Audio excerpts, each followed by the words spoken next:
Hello, everybody. Welcome to another Wednesday night. We're going to do the weave. Okay, cool.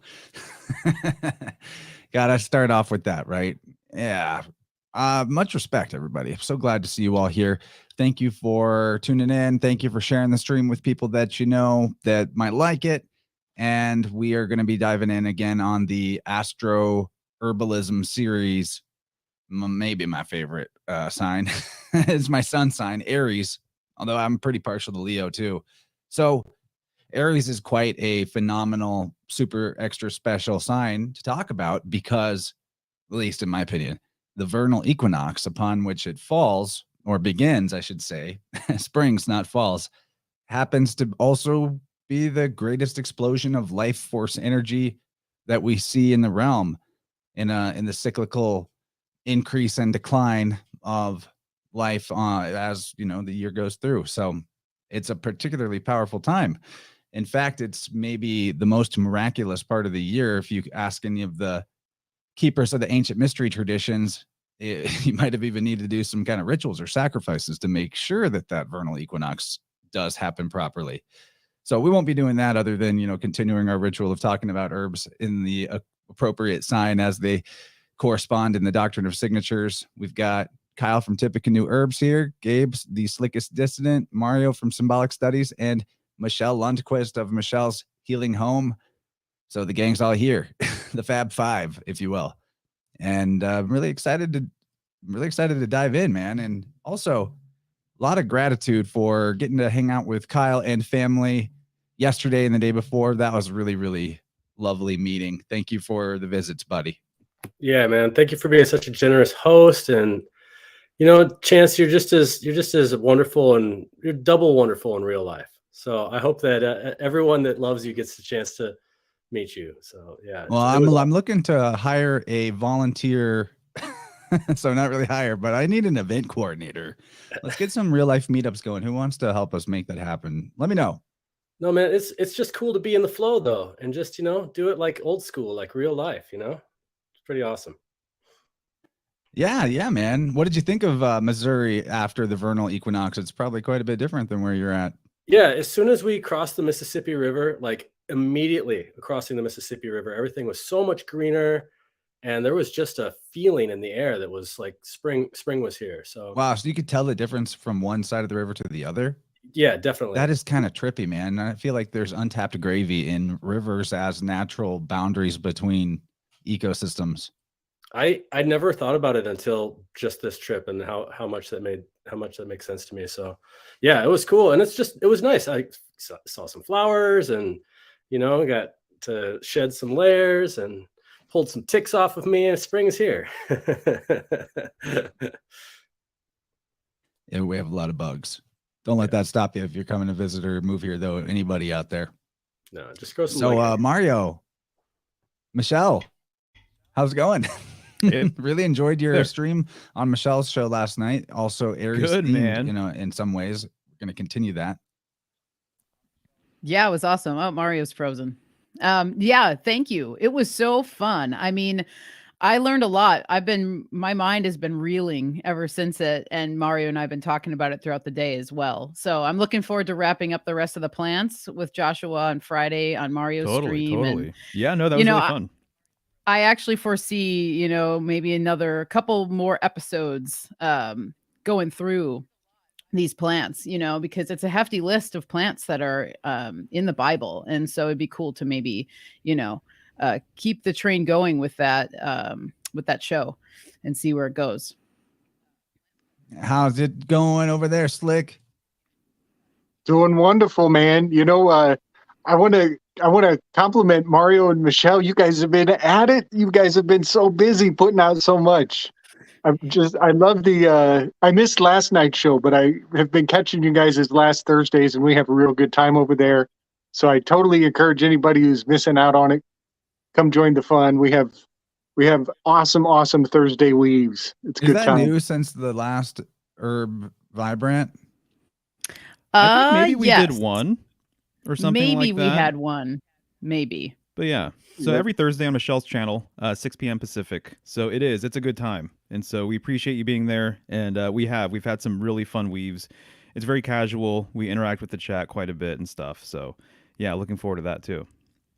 Yeah, thanks, Slick. We've just been, my mantra has just been keep going, keep going, keep going. Like you have to keep going. And so it's just been a really nice flow that we're finding. And yeah, so thank you. We appreciate it. And we're happy to be here too. It's awesome. So Nice. Good things are flowing and happening. Very, very, very much so. Is anybody else noticing? I mean, I feel like I notice it every year, but have any of you had any things happen in your life that reflect, in maybe more of a metaphorical or symbolic way, how the like increased energy availability in nature is hitting right now? For me, it showed up in the form of getting the aqua cure from George Wiseman. So I had like a lot of extra energy from that. It's been quite remarkable. Yeah, I would say so over here too. In the form of financial abundance, I would say that's been very interesting. And just, obviously spring is a very abundant time of year. And so I wish the weather would turn a little bit sooner for us. I'm kind of, I'm having the sort of just the seasonal effects of a long winter, basically.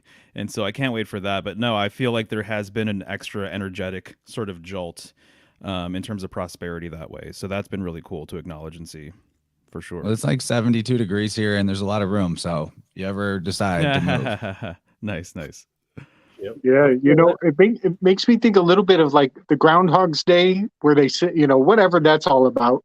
But it's almost like if it does take a little longer for that change to kick in, it's like drawing the bow even further back, and you get that much more oomph when it lets go. And that's what I've been feeling in terms of just like, getting rewards for tuning into the cycles. Like I'm getting hit hard and fast. The epiphanies and the revelations and the truth of the realm that we're in is like really got a strong current this year. I totally agree. Yeah, lots of abundance. I'm feeling it big time too. Like I got an online class that we got going on. There's some Interverse people in it. We got an in-person class that just started. I have a podcast that I just started that Mario's making a logo for. So we're working together. We got, it's called Root Radical, by the way. We got a bunch of property down in Missouri, which is far away from home. There's just a lot of projects and a lot of attention. Got a 1-year-old son who's all over the place. And not only that, but there's room for more. I just feel like I just feel like everything is crushable right now. It's pretty awesome. That's a great term. That's a great term. Yeah. Yeah. One of my little projects, Danunaki Dan has invited me to do a little bit of writing for their next comic. So that's a little seed I'm putting in the ground, and I'm having a real good time with it. So yeah, all kinds of creativity on the flow. Yeah, for sure. Well, I await hearing more about that. That sounds fun. All right, let's kick it off then. I think that people are showing up. We got a lot of excellent names in the chat. Let's talk about Aries, man. I know Mario's got a couple of traditional Aries attributed cards here. I think that there may be a lot to say about the tarot aspects in terms of this particular herbalism series. So let's dive in. Yeah, sure thing. And I would love to know what you guys think. Obviously, very important card, super significant, lots of sneaky symbolism that I got into last week. I did a whole breakdown of the Emperor card. I went through all of my cards, from like cards that are current and modern day to a lot of cards that are from the 15th century. So it was very, very interesting. I started at the newest cards and went all the way back. And, the first thing that I just have to point out is on the Rider-Waite version, does the Emperor not look like he's supposed to be the central mountain, right? A world mountain, Mount Meru. So there's the stability that comes with the mountain. And then that's a lot of what the Emperor, to me, in his best aspects, represents. The stability, this order, and the world axis too. To me, that's what I've been talking about, is how it brings order to the cosmos. And I think that the emperor too, because he's related to the number 4, he's just related to, you know, this strong sort of foundation, right? Everything implies, you know, this headstrong sort of attitude. You know, how that relates to the ram is very clear with its horns and everything else. Very fiery. Lots of things kind of going on with. I kind of got into some of his leg symbolism and how his legs are oftentimes they're crossed. I think of literally the cross, which reminds me again of the number 4. April is the 4th month of the year, right? So there's that 4 again. And then what they were saying apparently in the Crowley deck on the left there, that he's actually supposed to be the symbol for sulfur. And so his legs being crossed is that cross, and then there's that triangle above that his body is making. A lot of things relating to the sacrificial lamb, the Passover lamb, him being that sacrificial lamb, Christ being the Lamb of God, you know, and then Jesus being crucified, you know, during this time of year. And so, yeah, there's a lot to be said about all of that stuff. But yeah, what do you guys pick up from it? There's so many different tangents we can go, and I talked about it for like 2.5 hours the other day, but I would love to know what you guys are seeing. I got so much to say. I got to hold myself back a little. I love the sulfur thing, man. I absolutely love the sulfur thing. Because and I see it. I totally see it. Sulfur is generally a triangle with a little T cross underneath it. Is the alchemical symbol for sulfur, and his legs there make that T. But the triangle on the top of sulfur is a delta, and delta is number 4. It's it's funny that a triangle, a 3-sided shape, makes the symbol for 4, which is the trivium and the quadrivium. But sulfur is on the tail end of a sacred trinity for me. Alchemically, there's the salt, the mercury, and the sulfur. And when you put the 3 alchemical symbols for salt, mercury, and sulfur in that order exactly, it almost spells capital G, O is the mercury sign, and D is the delta. So even the word God is encoded into the alchemical arrangement of salt, sulfur, and mercury. So to have him being the tail end of that, the triangle at the end of the God of the salt, sulfur, mercury trinity is awesome. And I'll just shut up and pass the talking stick. I'll come back in on the tail end. There is so much to talk about with just the emperor in particular, and I feel like we could have a lot of would like to expand on, but the symbolism of the ram and how that pertains to fire and also to sacrifice is fascinating.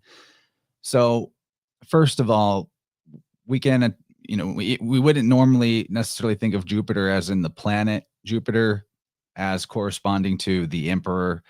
It's typically more considered a Martian or whatever, ruled by Mars, right? But Jupiter in the ancient days, they called him Jupiter Ammon.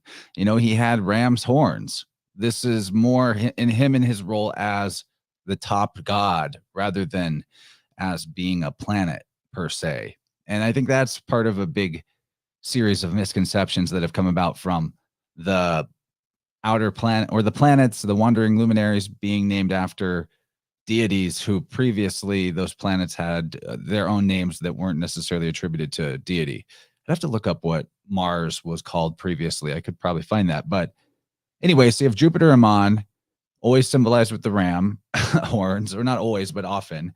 They would put the ram in the Jupiter statue somewhere. And then you have all of this correspondence between the lamb and the sacrifice, aka the fire. So in the Romish religion, you've got Agnus Dei, which is the Lamb of God, symbolized as the sacrificial, Jesus Christ, the sacrifice for everybody.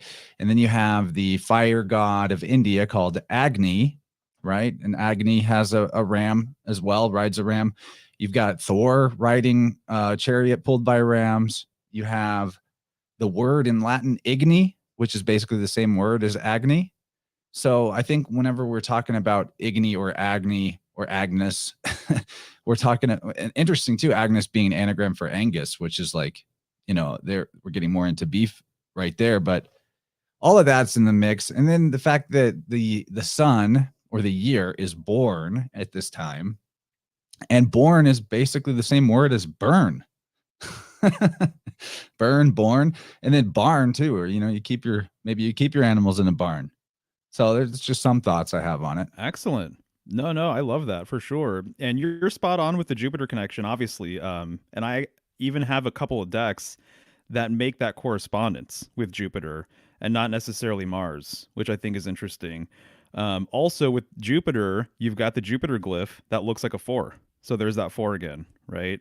And then Jupiter's known for being more, there's some orangey, reddish, colors on Jupiter as well.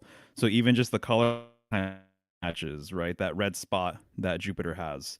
And so so there's all of that. And then it does make sense though, the Mars connection for all sorts of different reasons. Even the fact that Mars, right? That's an anagram for rams. I pointed out in my presentation that there's pyramids, right? Ram is right in the middle of pyramid.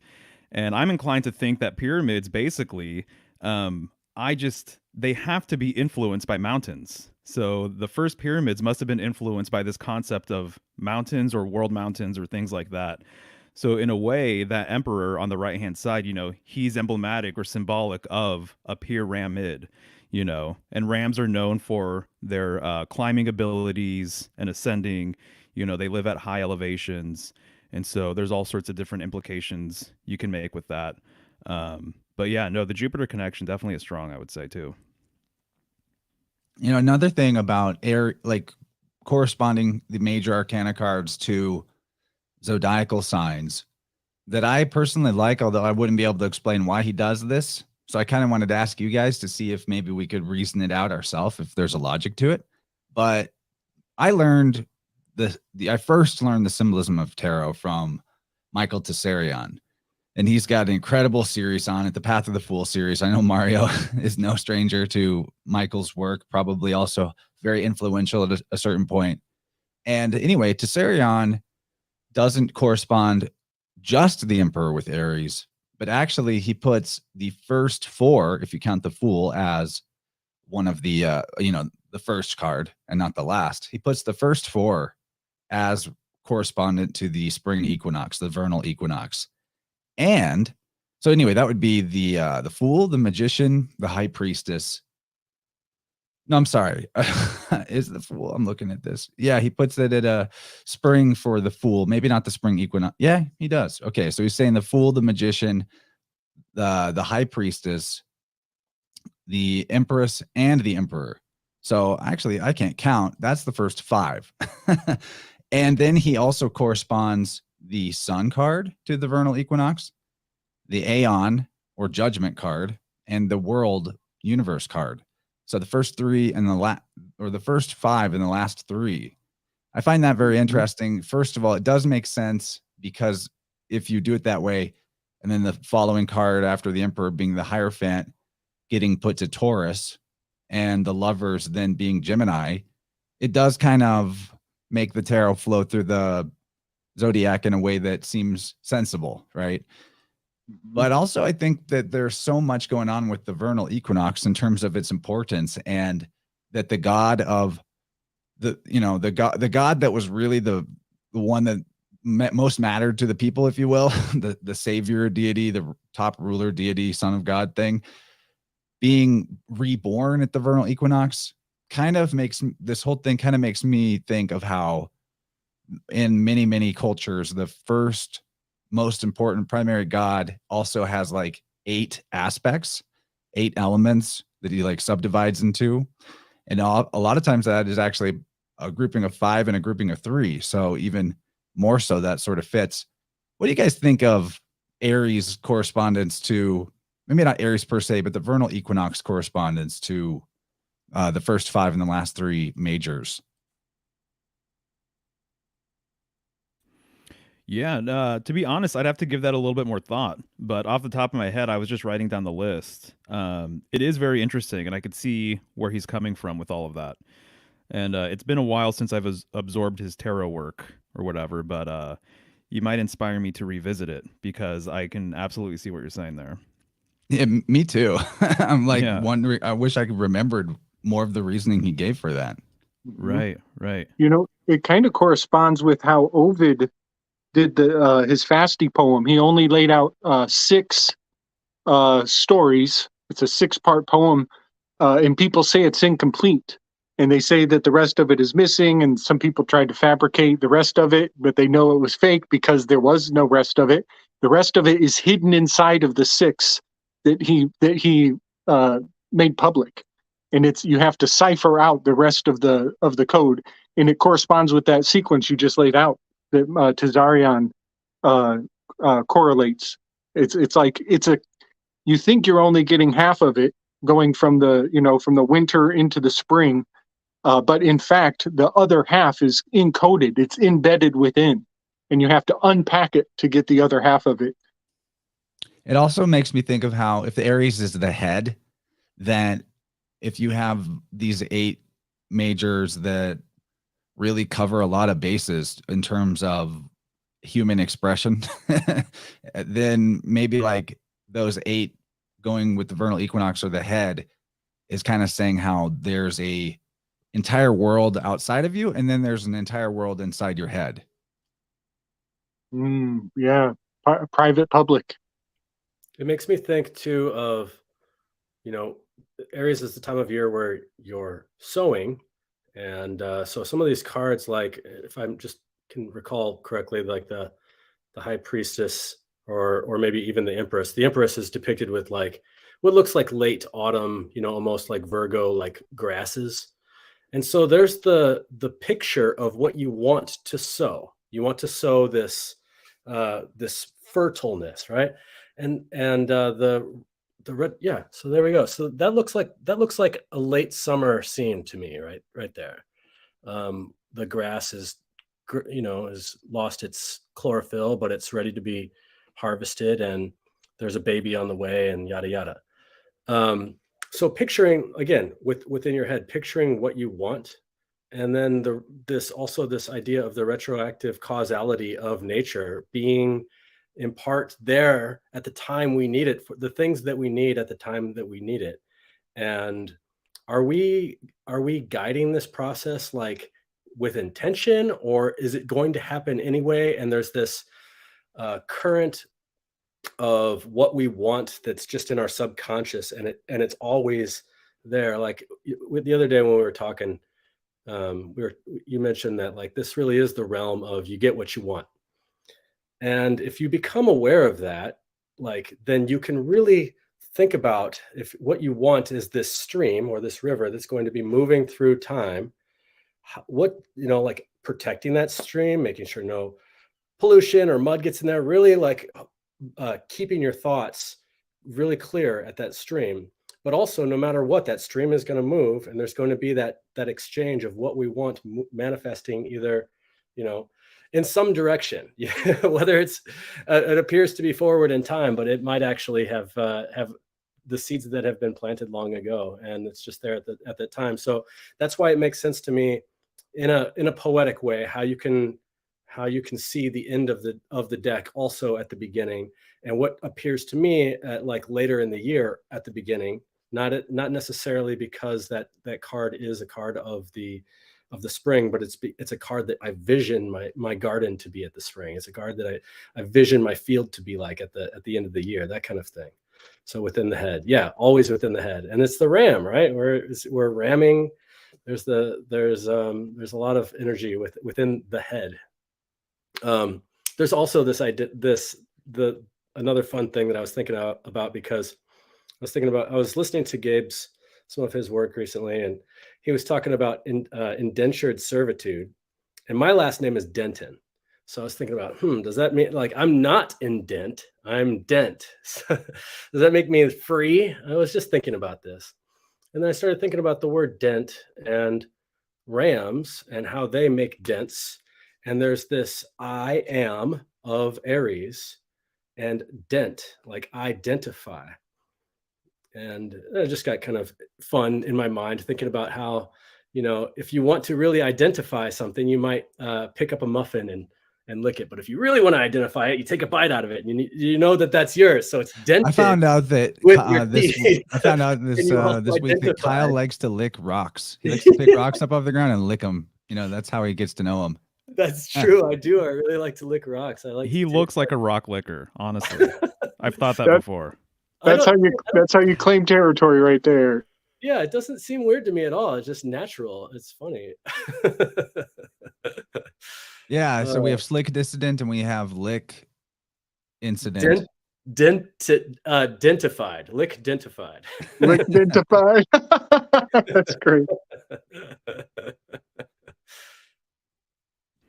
Nice. Well, a couple things that I'm thinking about with Aries, and it's fun to chew on a sign for a while because then just new things come to light.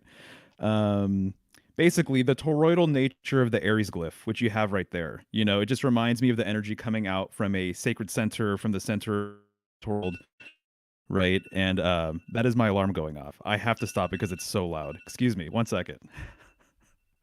Everybody's looking and saying, "Is that me?" This is the little gem that I picked up from Mario's weave on the Emperor earlier. I think that was last week, or just maybe a week ago. The Emperor always has the legs in the shape of a 4, which means so many things. Obviously, it's the 4th card, but they also, like you were saying, Chance, about in your head. The rams they're looking forward. That's the nature of a ram, is to take things head on. The goat is kind of side glance. It'll wait till you're not looking to attack. It'll play a passive role, and when you turn your back, the goat will buck you off a cliff. But I'm thinking about forethought, foresight, forgiving, format, forever young. All of the things 4 are beautifully encoded in that 4 of the legs. But go ahead, Mario. I was just filling in the space for you. Dude, thank you so much. Yeah, well, that Like makes a sense pro. with the goat, too, given its pupils, right? It's horizontal pupils. So that's very, very interesting. And then it's nature in general, for sure.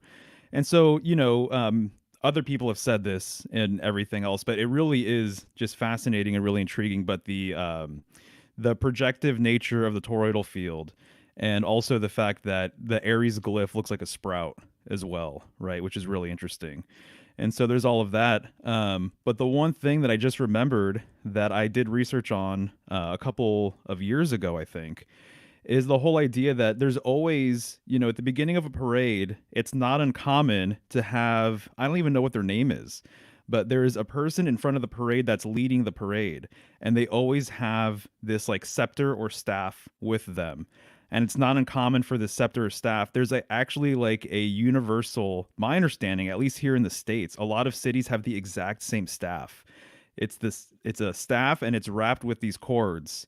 And it reminds me very much of like a world axis sort of thing, or even like a caduceus sort of thing. But they are kind of, I think they're enacting like a ritualistic sort of thing that's alluding to them being the celestial host, the same way Aries is the celestial host.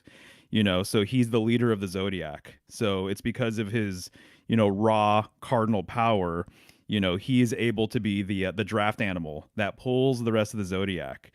And so being the first, it's emblematic of being a pioneer and all these other things.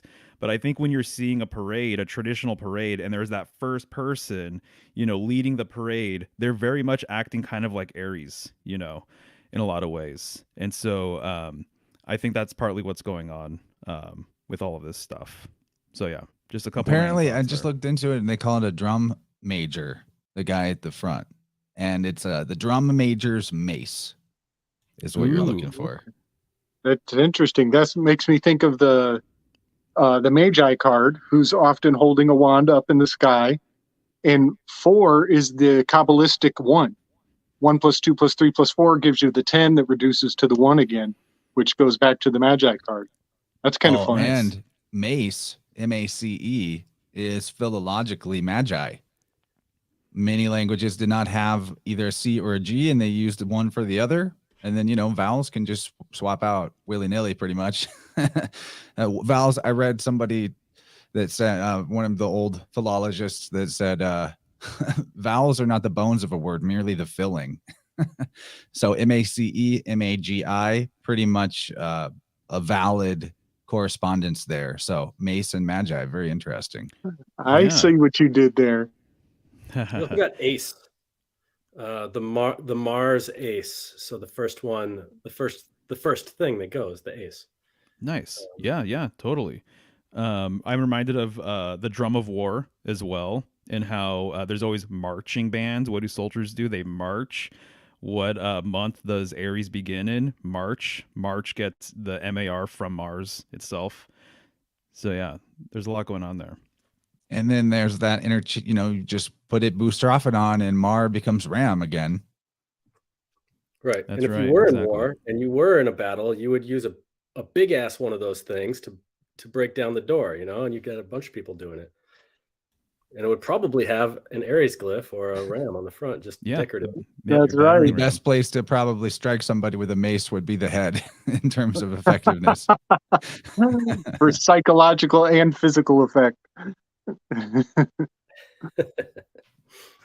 Yeah, and then back to that correspondence of more than just the Emperor to Aries or the vernal equinox.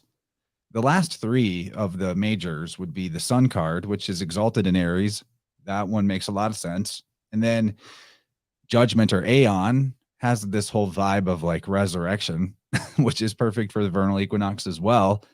And then the World or Universe card, putting that there is interesting because it is, symbolically the whole world is reborn in a microcosmic way every year. In the same way, in the macrocosm, you have this idea of a larger regeneration in bigger cycles. All very interesting. It actually makes me think of the holy hand grenade that the Emperor is holding. So if it wasn't for that cardinal point, that cross that's sitting on top, it would just be a sphere with infinite amount of points. But now you know which direction is up. You know where the beginning is. You also know where the beginning and the end of this instrument based on that particular point. And so the same thing with the universe card and the Fool. Those are, they can represent both the infinite amount of sphere and also the beginning or the termination point of the previous cycle.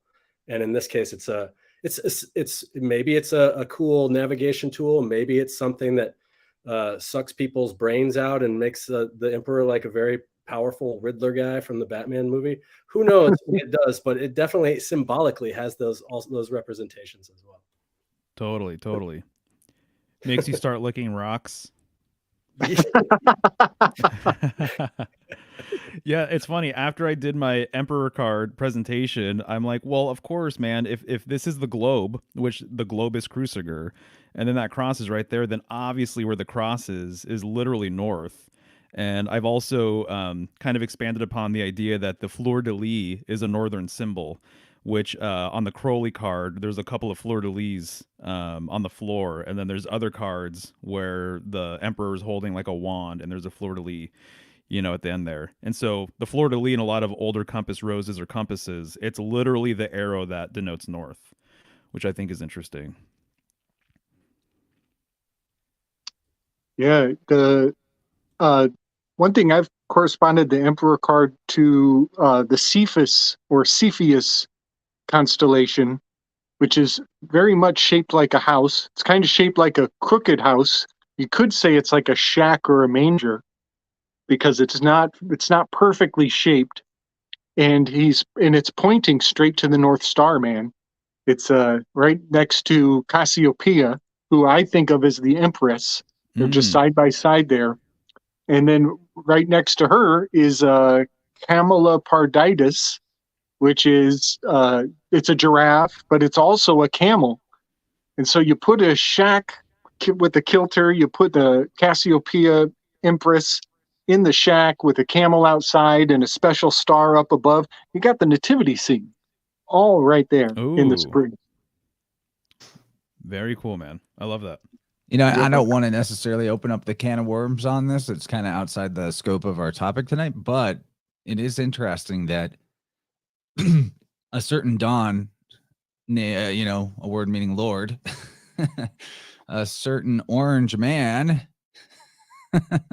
has been set up as a sacrificial lamb right at this vernal equinox time.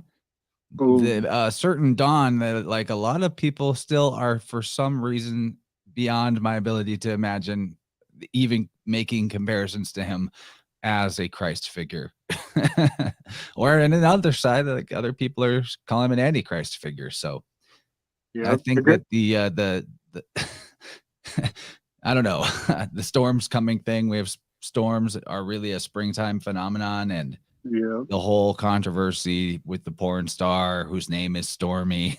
It's like, I feel like there's just been a big joke played, and that the punchline was storm's coming, storm's coming. Oh, it's a porn star named Stormy. Totally.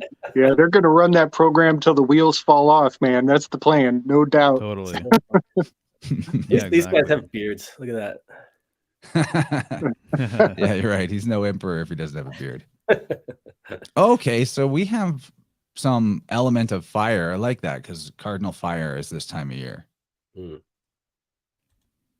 And Right, so this is page just, could be its own entire show if we got into every detail. No, exactly. So if people want to screenshot it and look at it later, they're more than welcome to, obviously. But it's interesting. Where does this come from, Mario? Can you plug it? Yeah, sure. No, so it's my elemental study packet. So I have one page per element, and then I get into all the signs as well. And so some of the plants, right, that we're going to be talking about tonight are listed right there. And, you know, I think it's helpful for a few reasons just to see these types of correspondences with fire. So there's the clubs, right, for the playing cards.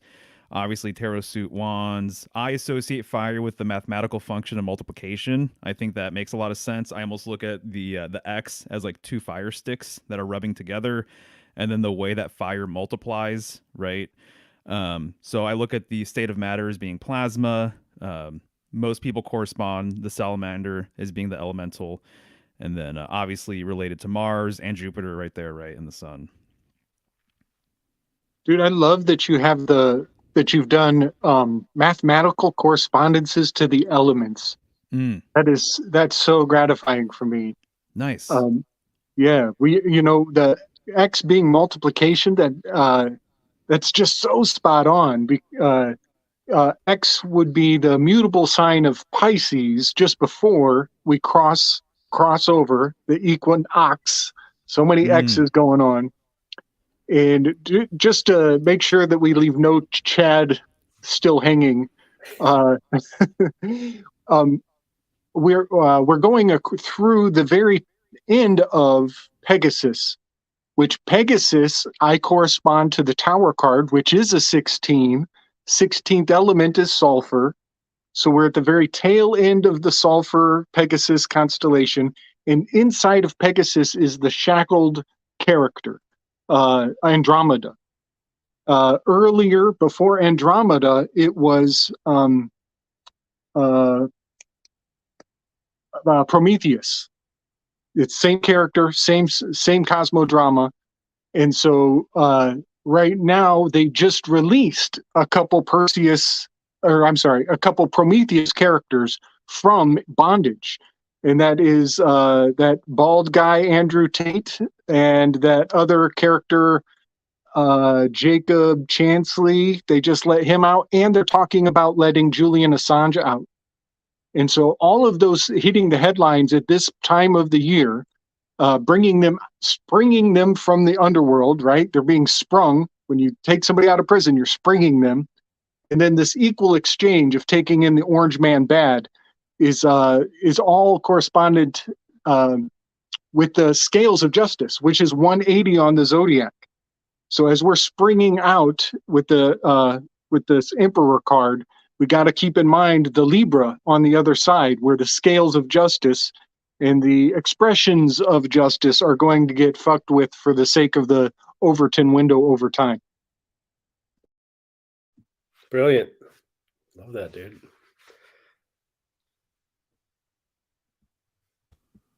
And with all the stone correspondences, I wanted to point out I'm wearing a sunstone right now. I don't know how well you can see it. Oh, nice. That's a nice one. Wow, is that a lot bumblebee? brighter in the in I like real the life. color. Hard to I get can it on see the it. camera. Has it got a bee in there? No, there's no. There's an opal in here. Oh, I thought I saw a bumblebee. That would be cool.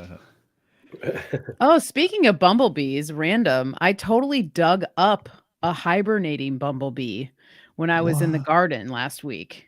And I've never had that experience. I didn't even know that that's their deal, but apparently the queen bumblebee will burrow into the dirt and create like a little cocoon area for herself and hibernate through the winter.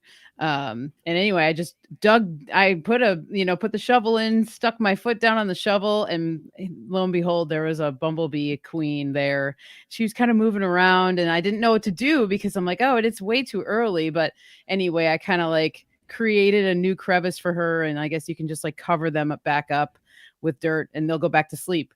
And so she survived the first night, and then I created a very nice area for her by the rose bush. And yeah, I hope she's still there. I hope she survived, but it was really cool. So I had to share that because the bumblebee just like Nice. triggered that memory Yeah. of just unearthing her and being like, oh my God, what?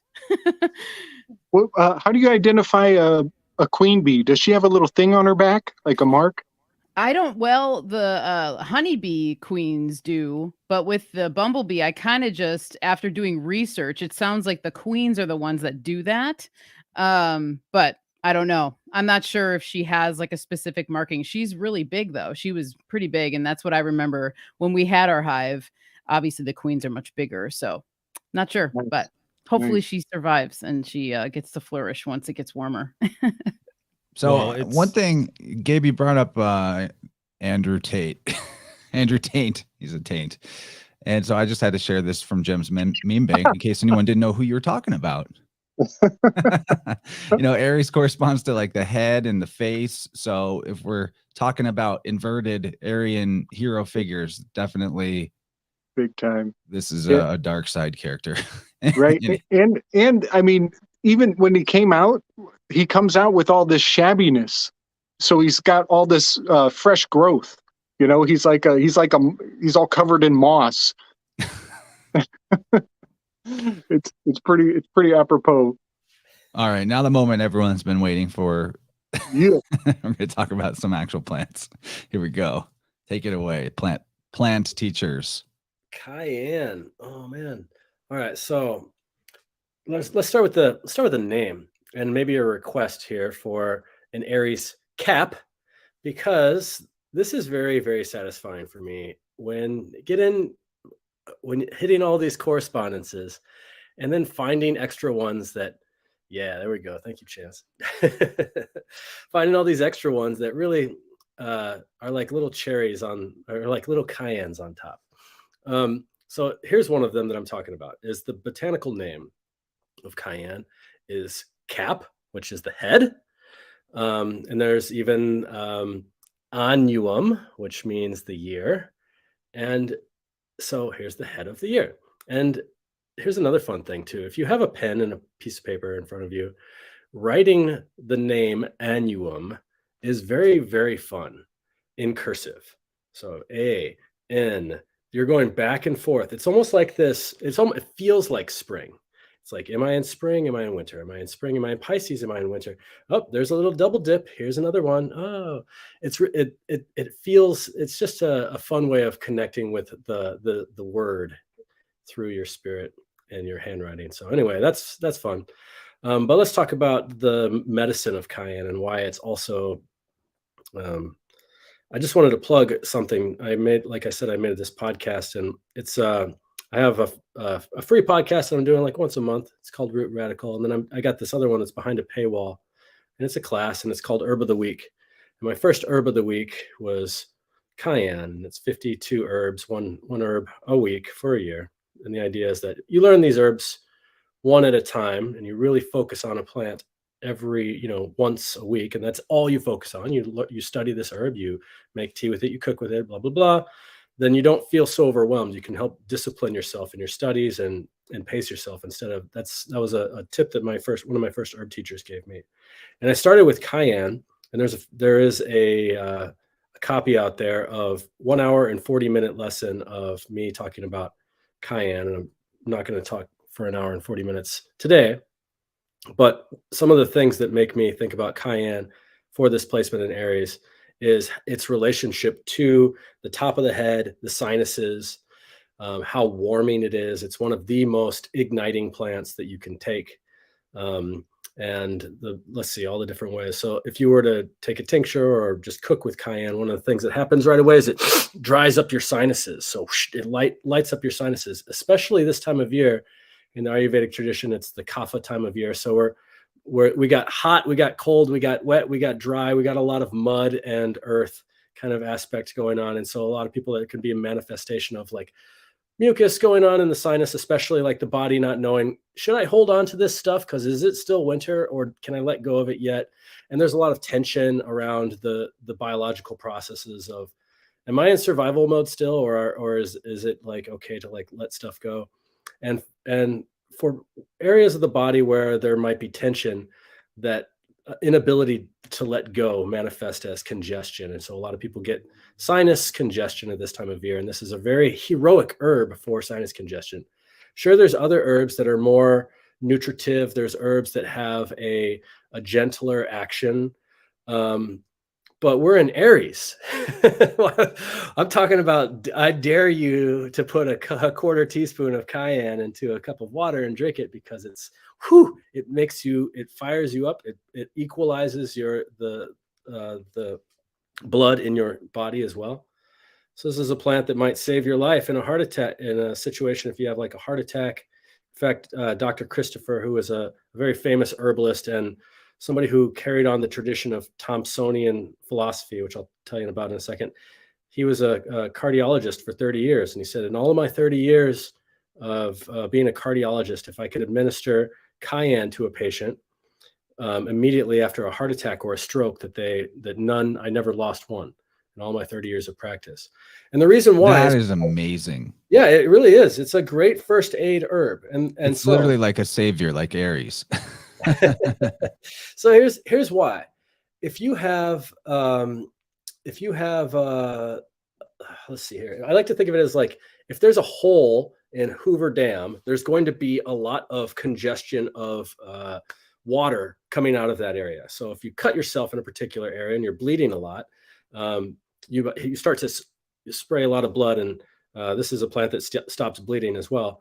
And the blood starts to congeal, like pool up around that area. But what you could do to save Hoover Dam and the valleys below is open up all the auxiliary channels around the lake, so that it opens up it stimulates the flow of the energy all the way through the body. So it moves all the flow from the core of the body all the way to the periphery.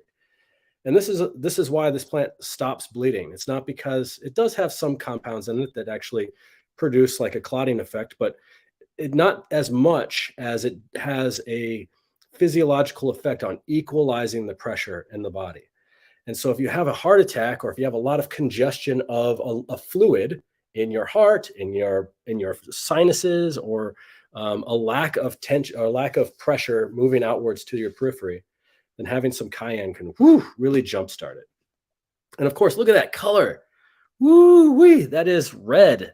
That is as red. That is the type of cardinal fire that you want to see. This is a member of the Solanaceae family, or the nightshade family. So it's related to, tomatoes and potatoes and ashwagandha. But so a lot of people might find sensitivity to heroic nightshades like this, but it's still one that I will always carry with me in my first aid package whenever I'm going out into the brush, or in a place where I might not be able to survive if I'm, severely injured. It's a very excellent first aid. And in fact, right as Aries season was beginning, and right before I released this herb of the week, my first one, I was cutting something, and I was picking up a box, and inside of the box there was a bunch of broken glass, and I reached in and I cut myself pretty bad. And my reaction was, I was at my shop. My reaction was, hey, everybody, my helpers, hey, quick, give me some cayenne and get a camera. We're going to film this right away. This is going to be a great commercial for my herb of the week. Like, I was so happy that I had cut myself, because I know I've done this so many times where I trust that cayenne can immediately stop bleeding. So you could put a little bit of cayenne powder onto a wound, especially if you cut yourself with a knife or something like that. Let it set there for 60 seconds, and the bleeding is stopped. I've saved myself from several stitches in that way. But it also just might save your life in the case of like something like that. That's the claim, and I trust it wholeheartedly in that way too. I think this plant is very responsible in many ways for the movement of the pioneers of the Americans across westward, and that's a great part thanks to this American herbalist who was the original vitalist of the American colonies. His name was Samuel Thompson. And Samuel Thompson, who learned from various indigenous people and the wise women around, that by equalizing the pressure, basically his whole philosophy was, if it's cold, that causes disease, let's bring heat to it. So it made it real simple. Yin yang, hot, cold. That was it. And so his whole thing was heat it up, move out and dispel any what he called canker, which was the manifestation of coldness into a obstruction. And that, like, the word canker even sounds like, even looks like, CANKER, you could replace the K with the C. And you could think about like how obstruction energy can create illness and disease. And his whole thing was like, move it out. So he used lobelia, which was a famous mover. He used cayenne. He was all about sweating and sweat lodges. And there was also this, it was late 1700s. And so there was also this puritanical movement as well. Like, we're full of sin, we got to sweat it out, this kind of thing too. But within 20 years, and when he was still alive, 1/5 of the country were under the influence of Thompsonian style medicine. And that's an amazing amount of influence from one person's lifetime. And he was like the original, like, traveling, moving, going from town to town snake oil salesman guy. But he would sell his, instead of selling snake oil, he was selling his philosophy, which was written down. And he was illiterate, but he was able to write it and convey it in oration as well for other farmers. And this resonated against the pharma of the time, which was the big pharma of the time was into bloodletting and mercuriation and basically abominations from Paracelsus. 200, 300 years earlier, Paracelsus was all into these types of things. And that got, down the line of history turned into, if you're sick, then we need to poison you. We need to put leeches on you and arsenic and all this stuff. And he saw that as barbaric and went back to the herbs. And this was America's first, like, real true vitalist. And it was all about moving energy, moving heat through the body, and just letting your body do its thing. And cayenne was one of his champions.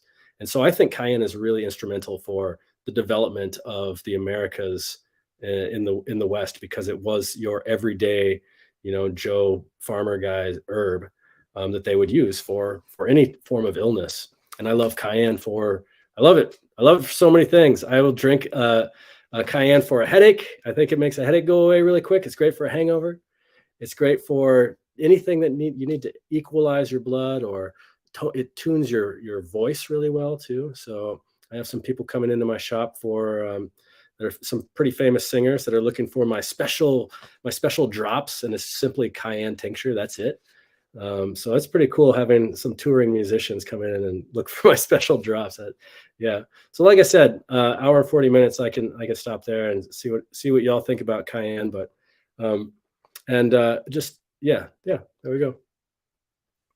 And what an incredible amount of knowledge you have to be able to share so much just about cayenne, and you're holding back, I feel like.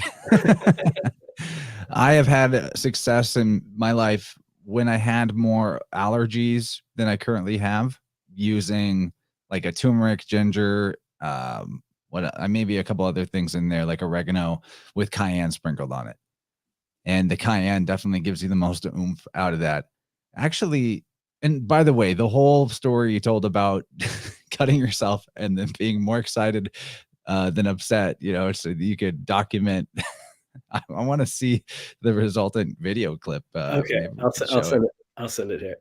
That sounds great. But yeah, there was a question from Logan in the chat about maybe what you would recommend in regards to allergies. And cayenne's definitely on that list. I would also like to offer the Allergeezy Nose Sneezy tincture that you carry at tippecanoeherbs.com and Yeah. use the coupon code Interverse. This one's got goldenrod, reishi, nettle, elderberry, and elderflower. I really enjoyed this one if I ever do start to feel a bit sniffly. But, in terms of the question of how to deal with allergies, I don't know how I did it, but I used to have the most horrendous allergies to everything in nature. And all I can figure is I reduced my diet down to just plants for a while. I did a lot of work on myself with detox and internal cleansing. I got a lot of energy field upgrades with tuning forks. And then one day I was just like, I wonder if dairy is going to give me allergies to everything like it used to, because it was dairy that would set it all off and make all the pollen aggravate me as well. And I don't know what aspect of all those changes that I made affected things, but now I don't have that problem. So anyway, Allergeezy Nose Sneezy. It doesn't have cayenne in it, but if you took that in cayenne, that'd probably be a good start. Yeah, allergies are pretty complicated because they're different for everyone, and there's with every manifestation of a physical thing, we also have emotional, and we have some spiritual things to consider. And I think that if you want to consider I need to clear out my sinuses, and I'll think about that stuff later. Give me your strongest shit heroic stuff right now. You could think about this Thompsonian pursuit of vitalism, where you're drying it out without any regard for how our tissues like to also be damp, or the reason why they're filling up with mucus, or that type of stuff. And have at least a comfortable amount of reset, so that you can, maybe that's what I think about. Herbs can work in these allopathic ways, and I don't think Samuel Thompson was working in an allopathic way. I think he was working in a deeply holistic way with people, but they can be it can be a matter of many things. So we have a lot of I know Michelle has a lot of ideas about this too, but I like herbs like nettle, which Michelle and I were back and forth on. I don't know if that's in the presentation or not, but nettle's a great one for the allergies as well. I've heard Michelle talk about reishi. I love goldenrod. I love elderberry and elderflower. I like those types of things because they change the nature of how your body produces and works with different proteins. And the way that I like to think of it, especially for herbs like nettles, is that in the springtime, we have all these proteins floating around, and they're proteinaceous waste we call mucus.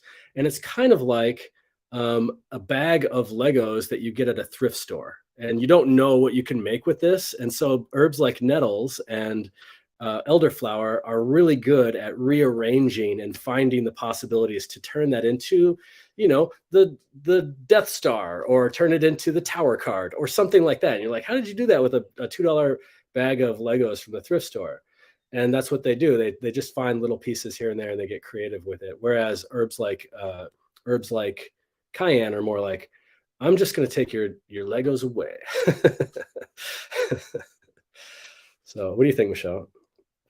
Yeah, nettles is always my first one for people with seasonal allergies. Cayenne too, but the nettle, and I think it's so symbolic too that nettle is like one of the first wild greens that pops up in the forest. So it's almost like showing you that, hey, I'm going to be of assistance with some of the maybe seasonal allergies that pop up right away.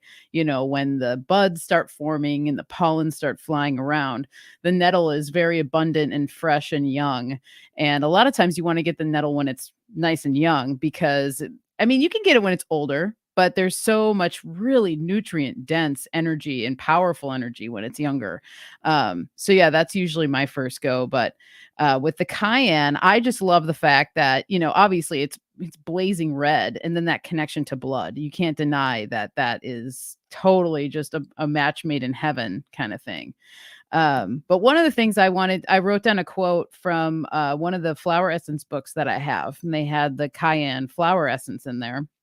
And to them, they say it stimulates an energetic response in the body and soul, helping to overcome apparent blocks to progress and transformation.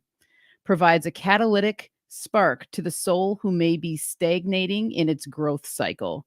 And now that's the flower essence of cayenne. So you can see that it carries over that same on a physical plane, what cayenne will help you do, but the flower essence carrying that same spiritual, emotional medicine for you. So just another way to think about, cayenne. All these plants too, it's just really interesting when you start looking into the flower essences and all that.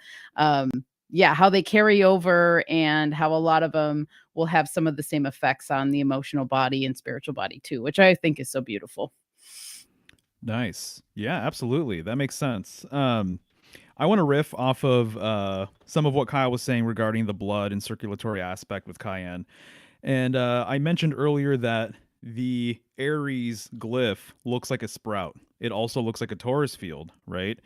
And so many people have made the correspondence with our hearts being toroidal in nature. And it's interesting because also the Aries glyph is the top of a heart symbol, and it's like the monad splitting from itself and becoming two, the duad, but then returning to itself.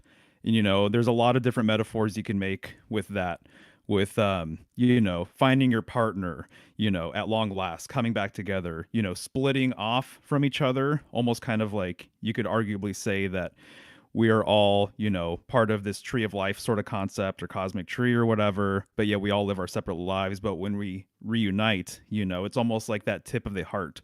And so I think that the Aries glyph fits very nicely within the symbol of the heart, and our hearts being toroidal.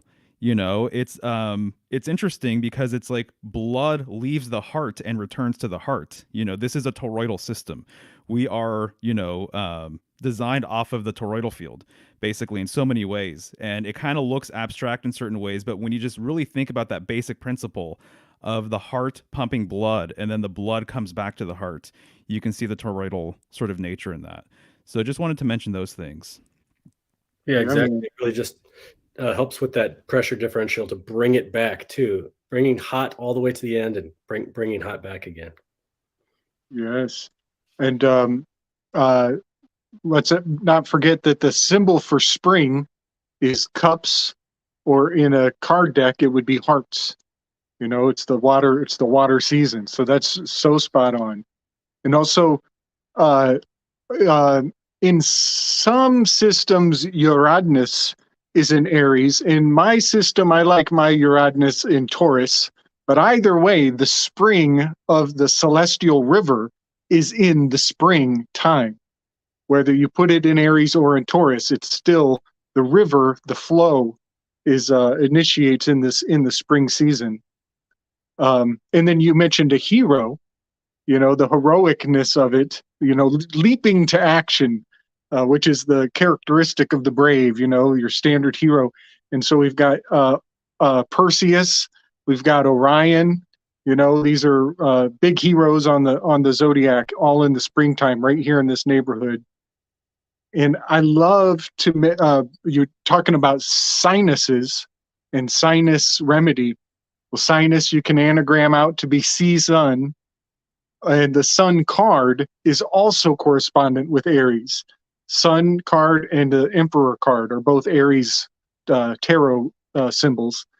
But then I can't fail to say, those who have the ears and the eyes to hear and to see, well, ear, eyes, that's Aries. And all of these we're in the head. We're dealing with the sinuses, the head of the ear in the anatomical zodiac, the ear, eyes of Aries. Yep, cayenne remedy for the eyes as well. and will help brighten up your eyes. And there's even eye drops with cayenne for putting it in your eyes. I haven't done that before, but Wow. Did you get that video, Chance?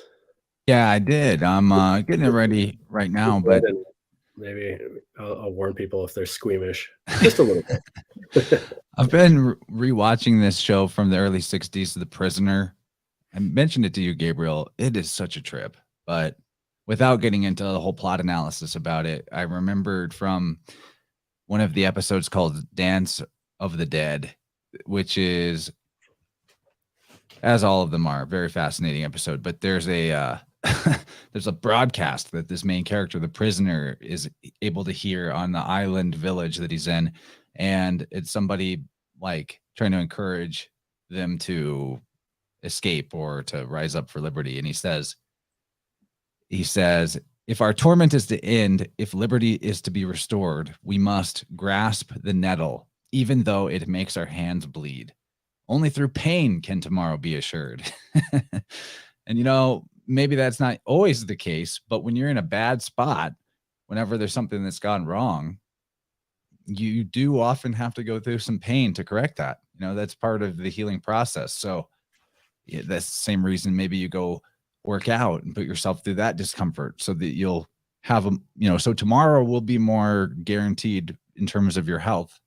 And cayenne, I guess nettle for that matter too, but cayenne for sure. It's like you willingly take on some of the pain or discomfort so that you spare yourself from it in a inopportune or in a worse or amplified way, you know?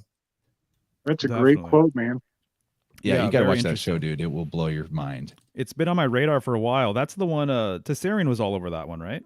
If I'm not mistaken. All over it. And this is too much of a side weave, but watch it, guys, and we'll do vibrance about it. Come on. Okay, all right. Because another thing that like Michael never picked up on is that the whole show to me appears to be a giant allegory for the globe or the ball being the prison.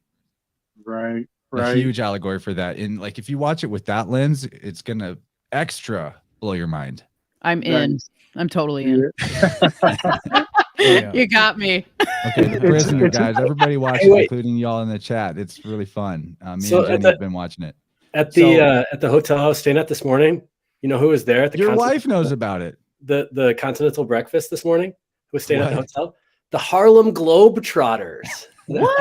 And I was texting Chance. I was like, should I tell him? Do you think that they'll become the Harlem ultimate frisbee trotters after I do? Nice. That's awesome. Nice. And that's really apropos, Chance, because right now is the prisoner on the Zodiac and Andromeda. She's enchained. She's strapped in. She's the prisoner of the Zodiac. That's super apropos. Oh yeah, you guys got to watch it. Okay, so I've got Kyle's ad, if you want to call it that, his cayenne ad. Oh my God, it's bleeding everywhere. Oh no. I got some cayenne. Oh, do it. I don't want any of this stuff in the background here. There you go. Cool. Oh my God, I'm bleeding everywhere, but I got some cayenne. No problemo. Put a little cayenne pepper on it. Woo, it tingles. Okay. Be honest, does it just tingle? Yeah, just tingles. See. And you got the director's cut, or the non-director's cut. 10 seconds or so. Just tingles, though. So it doesn't burn? No. I might have to drink some, too. Dude, just take a little sip. You talk about the doctrine of signatures, man. It's red. 30 seconds to stop the bleeding. Just stop, yep. Yeah, fire with fire. That'd be brilliant. I'll wash it off.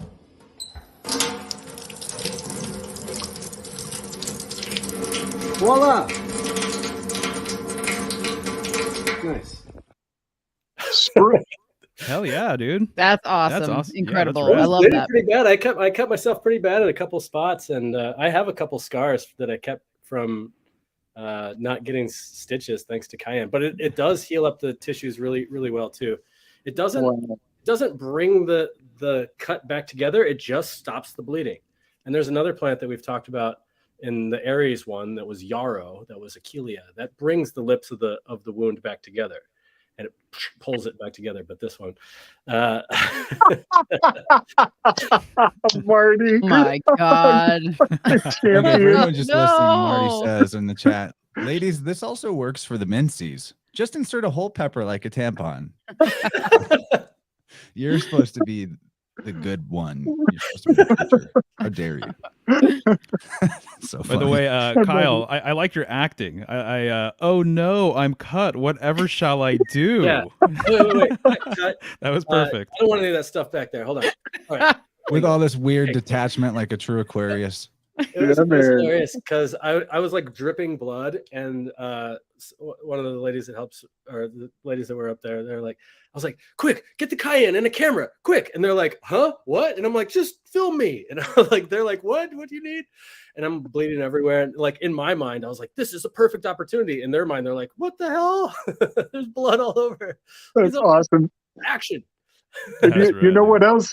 Inadvertently, unintentionally, you had the most sacred of all the symbols, especially to the spiders. You had the sink. The sink is so sacred to There the it was. spiders. There We it was. love the sinks. That's so sweet. Dude, I have 4 of them. That's a 4-chambered sink. I just really want to come over there to Milwaukee and get a tour of the whole operation. I want you to as well, Chance. All right, so we're gonna Cinnamon. move forward here, get into the next one. I mean, there's probably more we apparently could talk about cayenne all day, but I'm sure we'll circle back. I think we could. Yeah. So here's cinnamon. What a beautiful tree. One of my favorite culinary herbs by far. I put cinnamon in savory dishes. I put it in sweet dishes. I bake with cinnamon. Just seriously lovely. So right here, cassia is actually what you'll sometimes see. There'll be like the cinnamon, cassia cinnamon, which is sometimes known as bastard cinnamon, which I thought was really interesting because it's kind of a replacement for true cinnamon, which is Scillion, and which is a little bit more when you buy cinnamon. Scillion cinnamon is a little bit more expensive sometimes because that's considered like the true very high quality cinnamon. And you can actually kind of taste a difference. I've always noticed a difference. If you're into like tasting subtle changes in certain ingredients, you'll be able to tell a difference if you had a side by side. At least I can. Sometimes the cassia cinnamon has more of like I find more of a woody flavor to it, whereas the Scillion is a little bit brighter and a little bit more just like it feels more full to me. So I thought that was an interesting nickname, bastard cinnamon. So just a little tidbit for people, but kind of like with the cayenne, you know, and one of the themes I've noticed about all these plants that we put together, a lot of them are stimulants. And so cinnamon is also a stimulant and works with the blood too. So can actually help to lower blood sugar and the blood pressure levels. So I always find that to be interesting. Like I like to just add cinnamon to yogurt sometimes in the morning just to get things moving, you know, it kind of helps with that sort of stuff. So it kind of, because it's an astringent or a mild astringent, it can help pull things together, pull tissues together. So as we're talking about cuts and stuff, I'm actually now thinking about, as you mentioned, yarrow, being able to like pull the wound together. Wouldn't that be a lovely first aid to have like a cayenne, cinnamon, yarrow tincture, or maybe like a powder or something like that? That could be kind of cool. And it's also known as an ememagog, which will bring warmth to, you know, we've talked about ememagogs before, but brings warmth to the pelvic region. So could be really wonderful for a woman during their monthly cycle. And who doesn't love, at least as a woman, I find that chai is like one of my super allies when I'm on my cycle. And most chais have a lot of cinnamon in there and lots of other warming herbs. And I find that it's very comforting during that time of month. Can also be used for a toothache remedy. And I like to put cinnamon into my tooth powder. It's one of the herbs I add to that one. And I find it to be really lovely, not only to flavor it, but for some of the qualities that we're talking about here with cinnamon. And if you move on to the next slide, So one of the things that I brought up to Kyle, when we first were just talking about the herbs for Aries, I immediately thought of cinnamon for some of the reasons I was talking about. But if you look at the cinnamon stick on the right, it has the Aries glyph in it, and so that's basically the cinnamon bark. And so the way that they peel it from the tree, it almost like naturally comes into the Aries glyph. And so then we were also talking about how Kyle brought it up, but a lot of times barks and saps and things, they're harvested during this time of year, during the spring, and then also the fall. But it's because the tree is kind of like the resins and the saps are all starting to move. They're all starting to awaken, and things are more active in the tree. So it's a good time to harvest things like that. So I just really love seeing this contrast too, because I think a lot of times too, one of the things that happens, there's such a disconnect sometimes of like where our food comes from, where do our spices come from, what do these trees look like, what do they require for growing. And cinnamon actually loves growing in warm areas, very warm areas, rocky areas. They actually thrive in more like rocky soil. And one of the other things that's just like another Aries indicator about it is that it's harvested when the leaves turn red. And the leaves just turn this glorious, like bright red, kind of like the cayenne color. And yeah, there's my little weave on cinnamon. And I'd love to hear what you guys all have to say about it too. I just I want want to say to add- cinnamon sticks, right? The wand being related to fire, and then the fire sticks and everything else. So I don't know. That's a kinda great one. interesting. Yeah. Yep.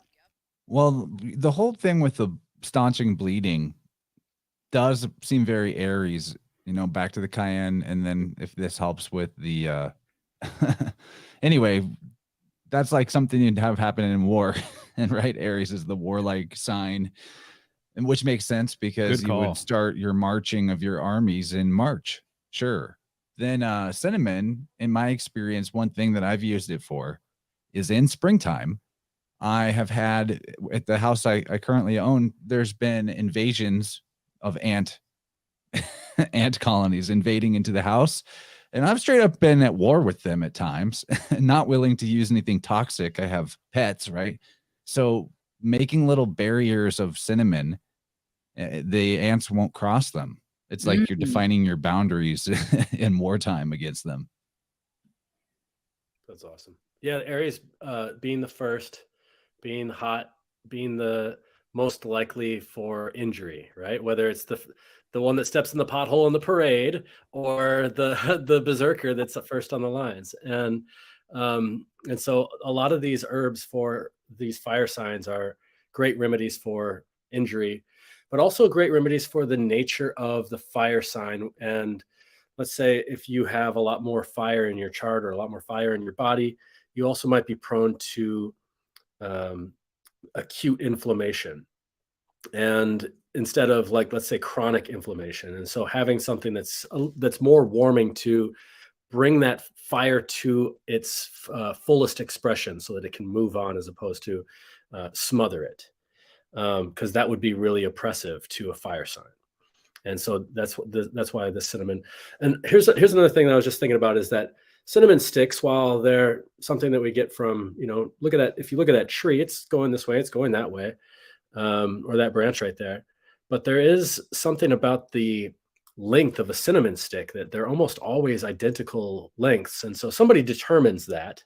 And I always like to think about the measurement of a spice that comes from an area. They're always about the same amount of, and so somewhere in the Philippines or wherever this cinnamon, or Mexico, wherever this cinnamon is grown, somebody's determining based off of whatever, it's a geological landmark. It's a matter of the emperor that says the measure of a particular thing, whether it's the measure of the flute or the measure of how you cut the cinnamon or the measure of the tone that comes from the flute. All these things are indicated by the rulership of the land. And I think that's a really cool little reminder of that. Even though we're, cinnamon sticks in its in their cut environment is something that we've created, it's still a representation of the relationship that we have with the land. And then those little things are called quills. I like that word, quill. So you can have a quill of cinnamon. And if you did the same thing with a willow branch right now, which is filled with its bark essence right now because the sap is running, then you can pull, just take a knife and just go zhip, right down the side and just open it up like you're undressing something, and it just peels right off because all of that sap and energy is in there, and it just goes whoop, and it pulls right in.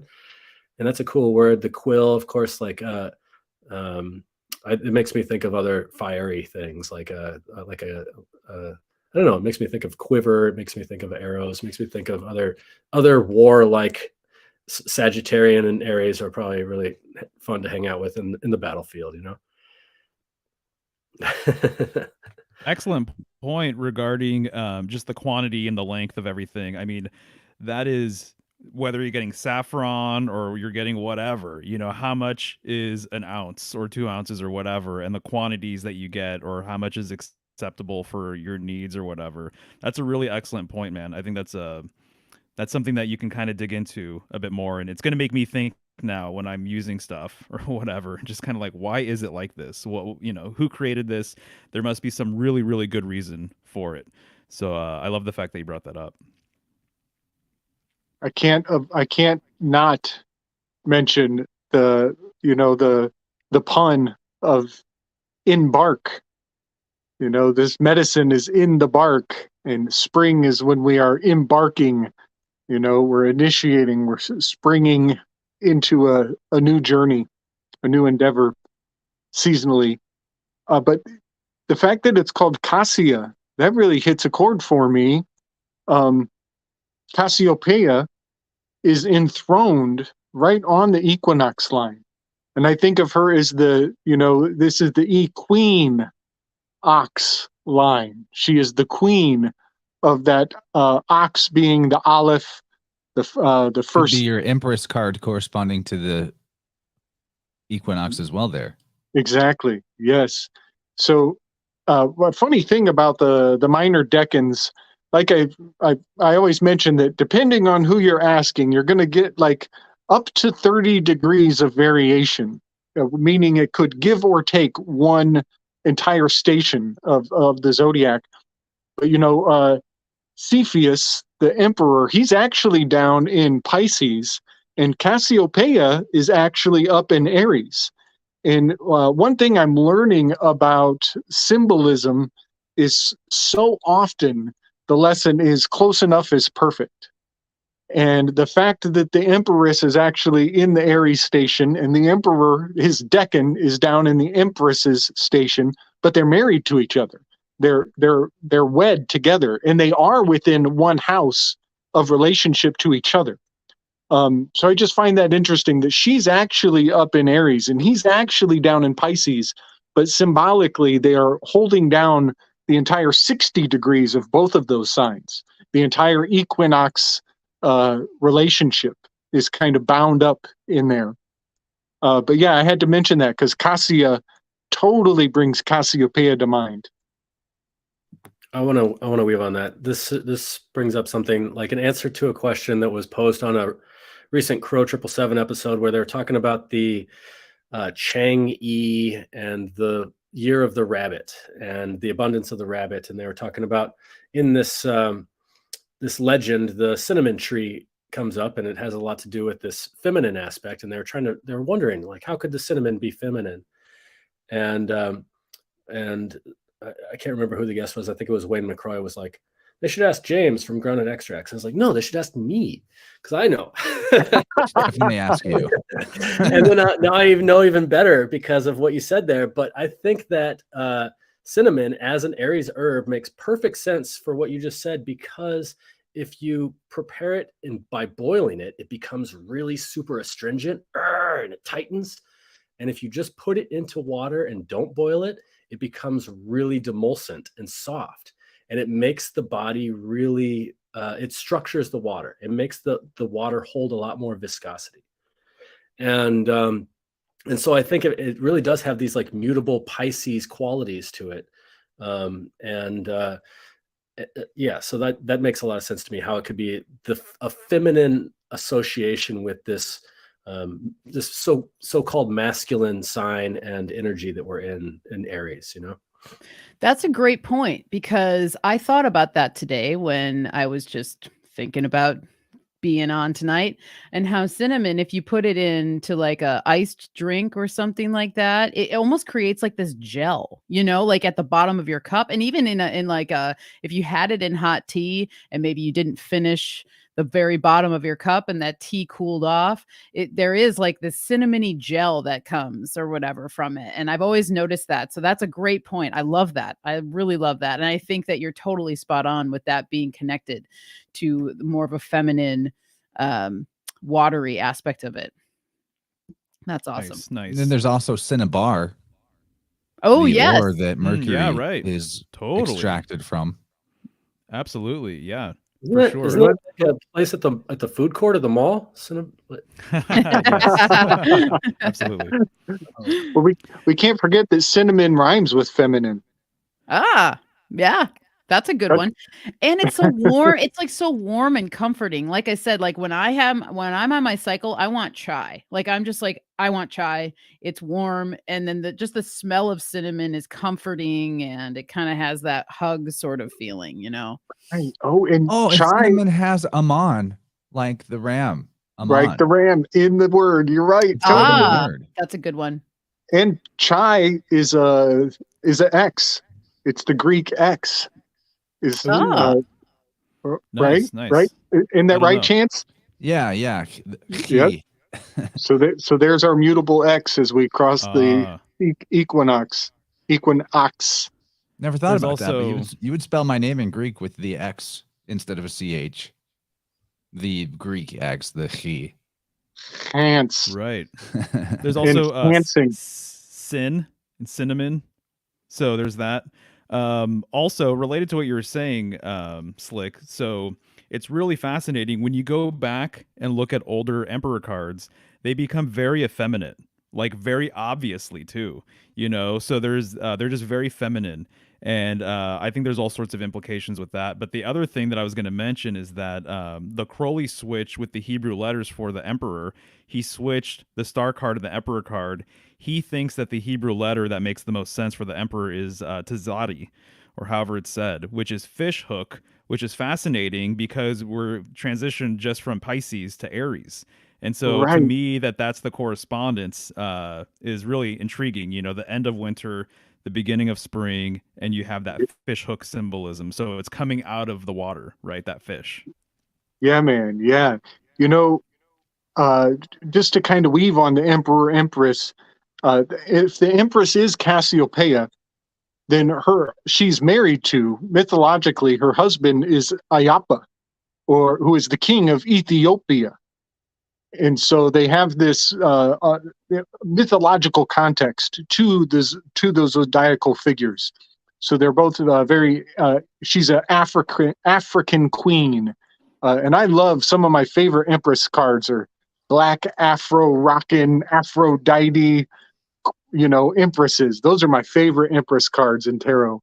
But it would only make sense that he also would be, a black man, a burnt one, as Ethiopia means, or Kemet means the burnt ones. Interesting. All right. I think we can jump to the next one. Hey. And I want to tack one on too at the end. I have one that I think really fits, but I need you guys to talk about it when I bring it up. Oh, sweet. All right. Bonus quiz. I love it. Garlic mustard. Here's a plant that is got a lot of words that are seductive to our war against nature, right? It's invasive. It's aggressive. Stop the spread. Don't plant it. Blah blah blah. You know what I mean? Like it's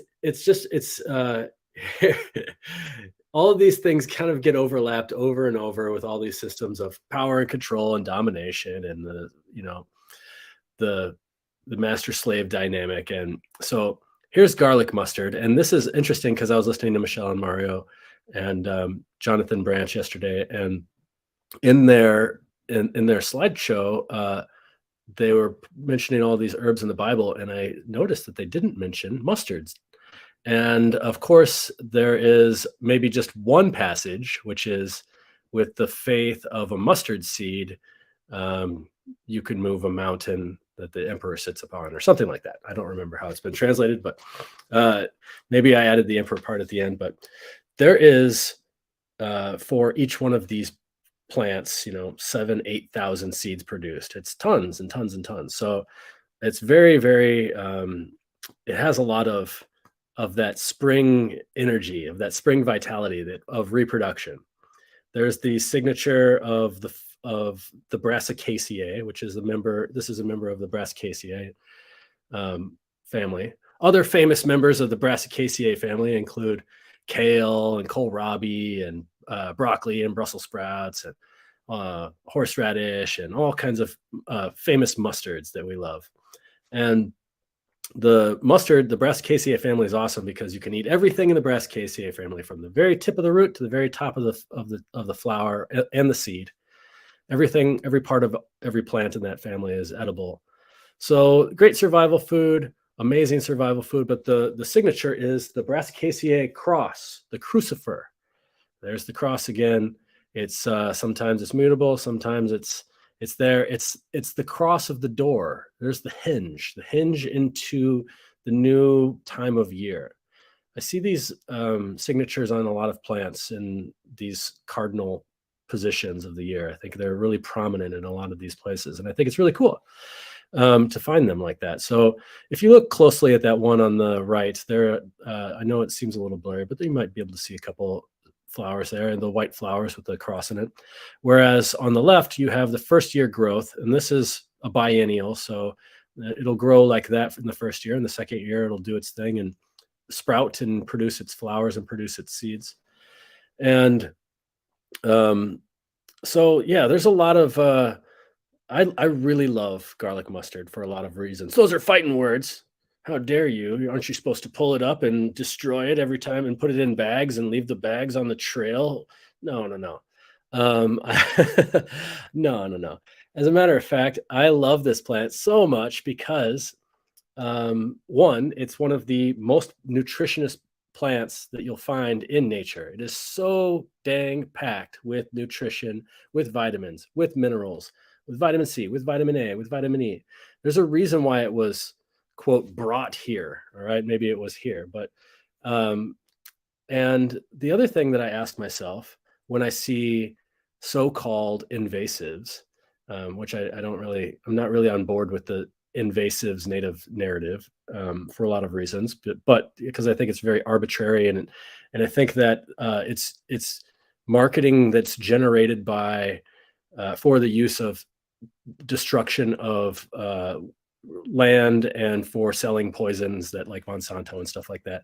And I think that it doesn't consider the bigger picture of 20 years it takes for a plant to naturalize, and that's what this plant does. And so where was I going with this? But okay, there was a man in Cornell University who's still working on this particular research project. His name is Dr. Burnt. Dr. Burnt Blasi. And like, oh, sweet, that's a great Aries name. And Dr. Blasi is conducting these control research experiments where he's using vast tracts of land, and he's trying to figure out about the invasiveness of this plant. And he's finding that in areas where there are hardly any deer, or the deer are under the, they have their predators to worry about, there is hardly any garlic mustard. But in the areas where the deer can graze with impunity, which is almost all of the places now, the garlic mustard thrive. And why? Because the deer don't eat garlic mustard. They eat the quote unquote native plants. And of course there is like a competitive, it's called simmering. It's a competitive chemical that this plant releases, and it interferes with the mycorrhizal reproduction of the quote unquote native plants.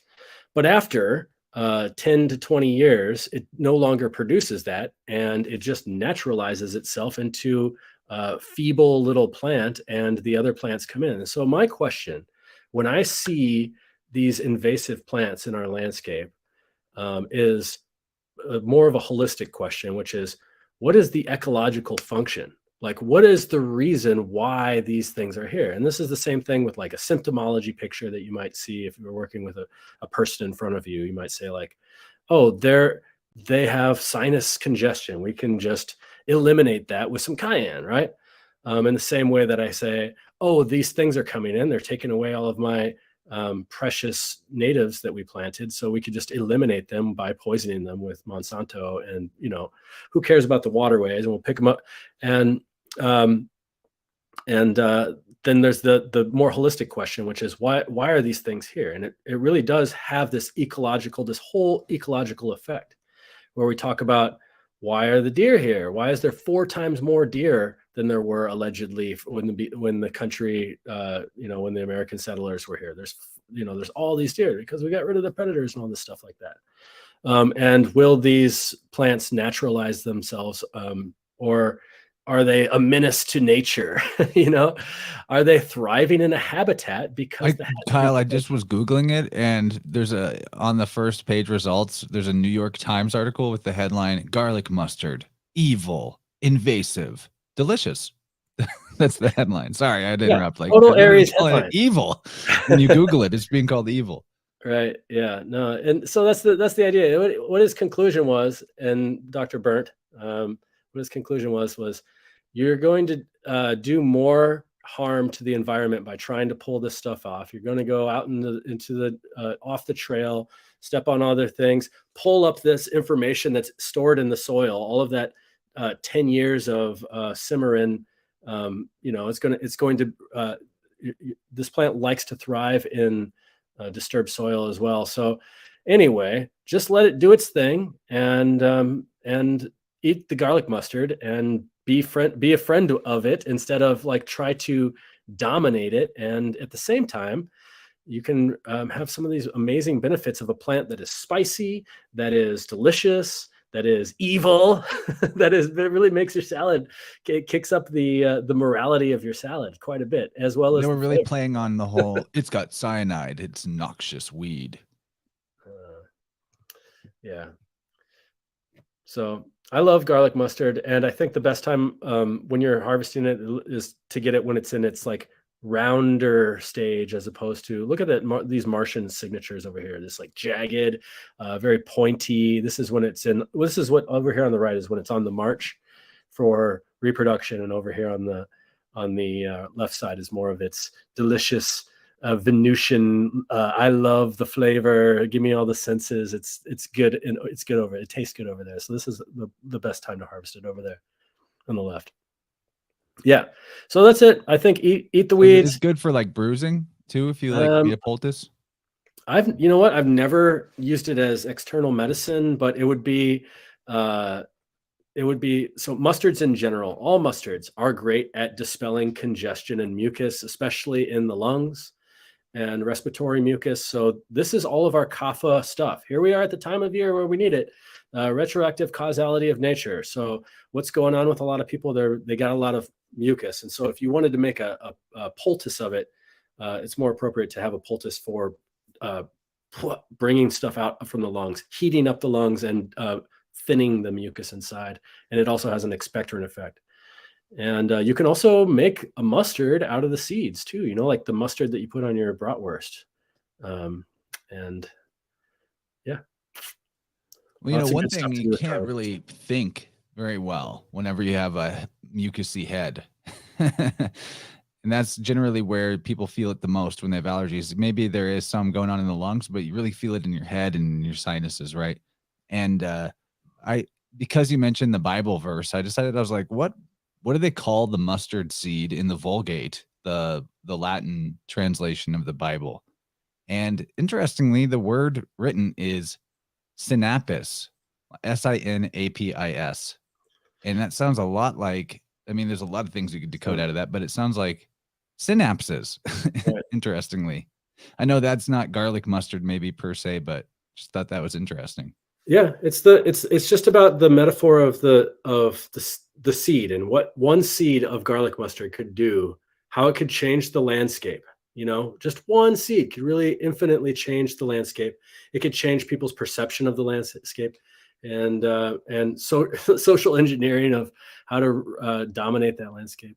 And just one last little thought. I love looking at the name of plants for additional gravy, and this is why I really like coming on the show and finding that so the word garlic is encoded in this allium. So alliums are onions and garlic and things like that. So there you have the Alliaria. There's Aries and Aria, and petiolata means there's a lot of petioles. I don't know what it means, but I think it's pretty cool. Nice. Petiolata, a lot of petals. I love it. You reminded me, so the cult leader of the Rajneeshis, the Bhagwan, his main book is the mustard seed, you know, which I kind of forgot about until now. But that's his main work, which we actually had at some point. We don't have it anymore. I never read it. But also you're reminding me of the fact that, you know, you mentioned this burnt fellow, and you know, the idea of sacrifice this time of year, just with everything, Passover, the sacrificial lamb and all of that. It's also reminding me that the Holocaust means burnt offering. And then just the nature of fire, that you need something, wood, more than likely, that is going to be burnt, right? You need, there's a sacrificial quality just to the nature of fire in and of itself. So if you want fire, something has to burn, something has to be sacrificed. Awesome. They say that is a really good weave. Don't throw it in a compost. They say, like, put it in a plastic bag and let it like rot on the trail, or which is kind of like the tendency of this sacrificial going out and executing this thing on nature. But they also say, like, burn it, you know, put it in a pile and burn it. And so that's really interesting that, like, people will get together in like a, you know, an Earth Day mob type of way of just like, you know, you know, executing this thing, you know, and how that energy is really appropriate at this time of year. And if, let's say that was going on at a different time of the year, you wouldn't get a whole bunch of people coming together and, you know, saying, but garlic mustard's bad. It's evil. It's evil. It's evil. It's got There's like you Google it and there's just blogs and everything like stop garlic mustard. Like people are making their life about this. It's really weird. It's so strange that the juxtaposition of Earth Day and going out to execute something like that, as if basically what you mean by Earth Day is that the Earth is unintelligent and unable to balance itself. Yeah, man. Chance, can you pull up Empress card? Like any old Empress card? I mean, if I had to be choosy, it'd be nice if it had. She generally has the stars in her hair. Yeah, there we go. It's usually 12 stars, right? For one, I think it is so profound beyond words. It's a whole nother weave that the word Holocaust means whole burnt offering. It's almost like we've all chosen this phrase that somehow justifies or ritualizes what that is supposed to mean. It is so profound. Everybody should just kind of sit with what the implications of our word choice is for that. But this is the time of year we're at Passover. So the idea of sacrificial offerings, it's all intrinsic to the Passover thing. And tax day. We're dealing with tax day. We're sacrificing, we're giving up.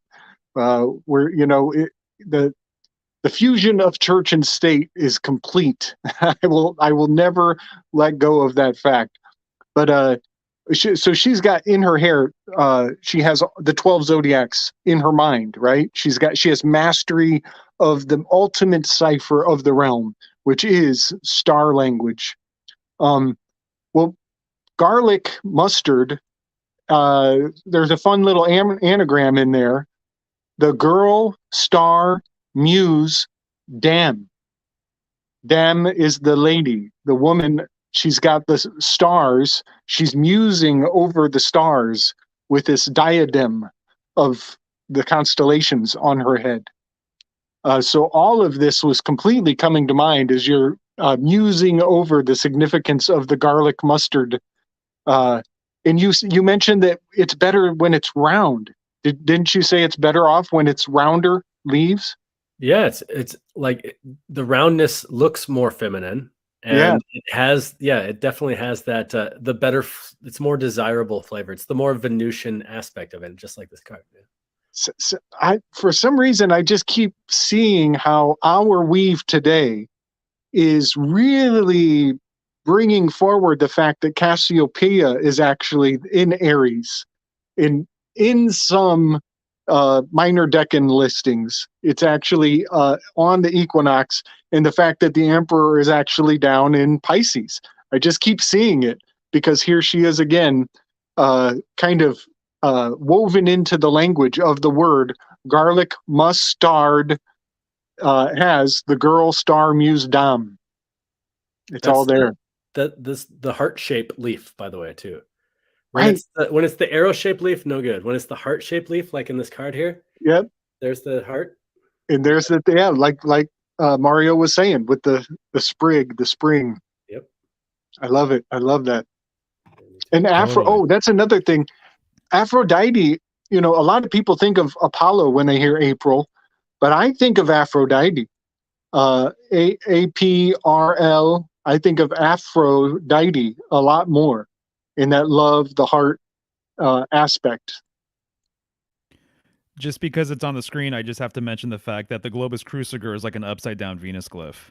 And it's more of an obscure sort of thing, but there are some people like myself that use the upside down Venus glyph for the glyph for Mars. And so it's almost like the emperor is holding the glyph for Mars in a more esoteric sort of system, I think. So I think that's intriguing. But yeah, man, good stuff. As always. Thanks, Chance. So here we are with some horseradish, same family as the garlic mustard. Actually very similar, like even the white flowers, which I was going to mention. I wonder, to me, the white flowers might indicate like an ability to be like purifying. And so we're talking about things that are going to maybe help expel mucus and start things to move or whatever. This is just one of the thoughts I had. So came to mind with the garlic mustard, and then here it is with horseradish. One of the nicknames for it is mountain radish, or coarse radish. I think coarse radish is actually more of like an English way to describe it. But again, there's a perfect example of how the H becomes C or CH easily all the time, because and also you can just drop it. So H is really kind of like the difference between horseradish and horseradish is just how much you put emphasis on the exhalation at the beginning, or thus it's called an aspirate. And if you hear some cultures, when they do an aspirate, some will be soft, like horseradish, and then others will be like horseradish, so it can become, there's this interchange between C and H. Perfect example. I wanted to point that out because I want people thinking that way when they're playing with words for, philological, etymological pursuits. Yeah, no, that's a great point.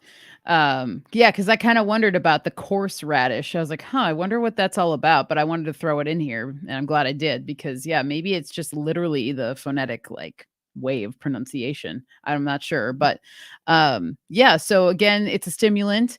And one of the things about this plant too, if you've ever grown horseradish, and it's one of the things that I've just noticed with it, when it's in its very young stage, when it's just coming up out of the ground, it actually looks like horse hair, like the tail, like a horse tail hair, almost like that. It has like a very, I don't know, it just reminded me when I saw it. I'm like, wow, it actually looks just like a horse's tail, the texture of their tail. And so I wondered if that's maybe even where that beginning of the word comes from. Just maybe a signature that somebody recognized at one point.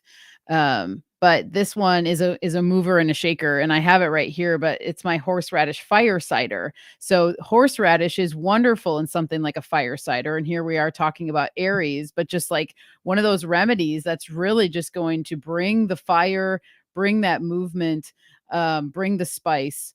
It's one of my favorite, like all-time favorite condiments to use with meats, particularly fatty meats. A lot of times you see it served with fish and stuff like that, but it's going to kind of help start digestive juices flowing as well.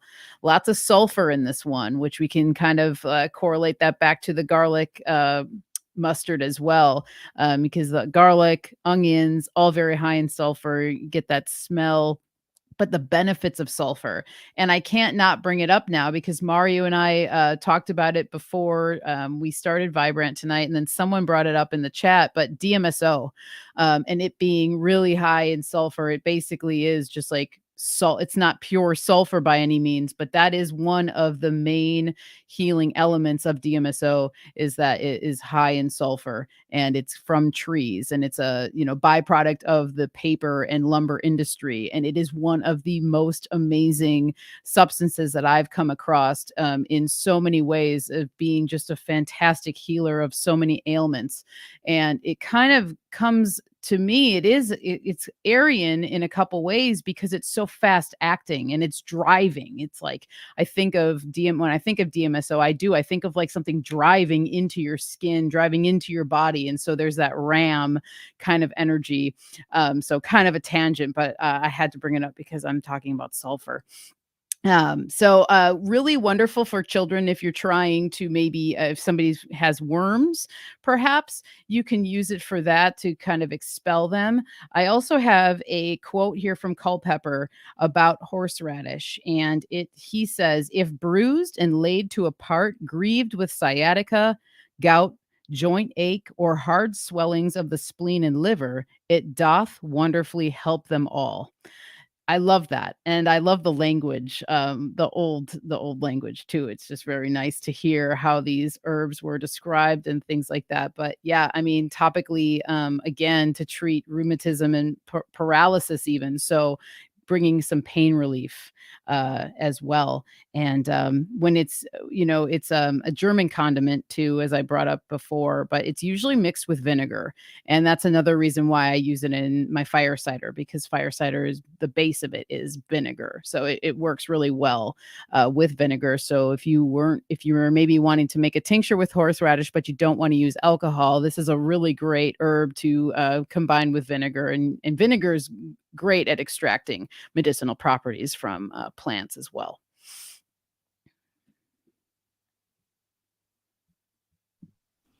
Right on. Interesting. I'm just looking at the Latin name, armor, with the second word there. So that's intriguing. Yeah. Well, it's also Armorica, which is one of the names of I think it's one of the peoples of the ancient peoples of the British Isles.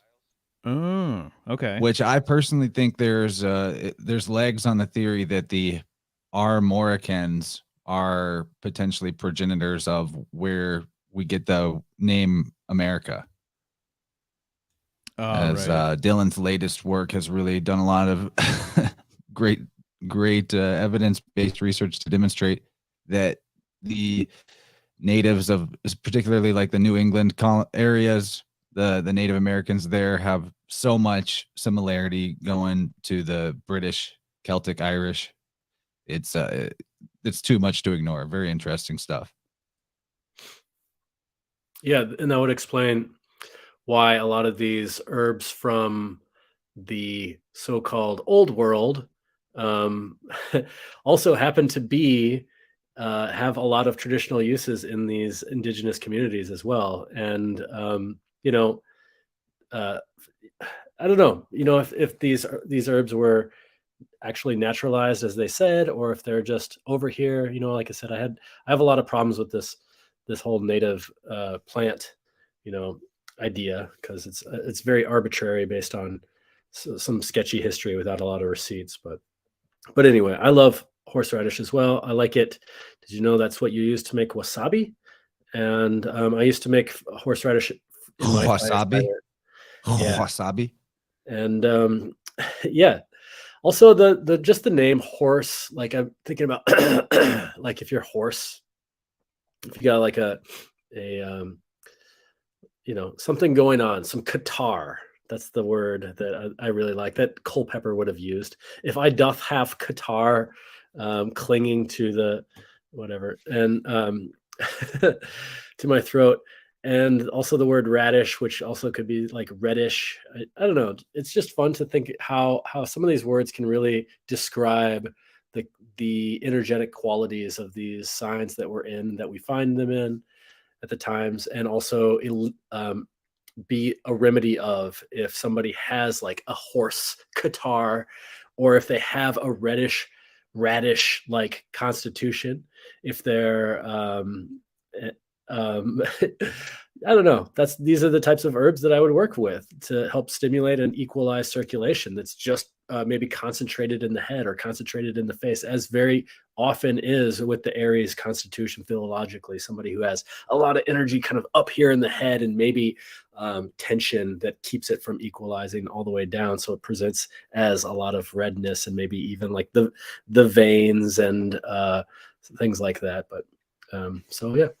That's all I got. Nice. I don't use horseradish that much though, because I used to use it a lot in my fire cider, but I would buy it fresh, and then I couldn't find it for a long time, and I still had to make my fire cider, so I just modified my recipe. But it's an excellent plant, and it's so freaking strong. It's so freaking strong that when you when I was making this in a vinegar, so I would get like that much horseradish, right? We would be preparing it into like my Vitamix blender with some vinegar and stuff like that.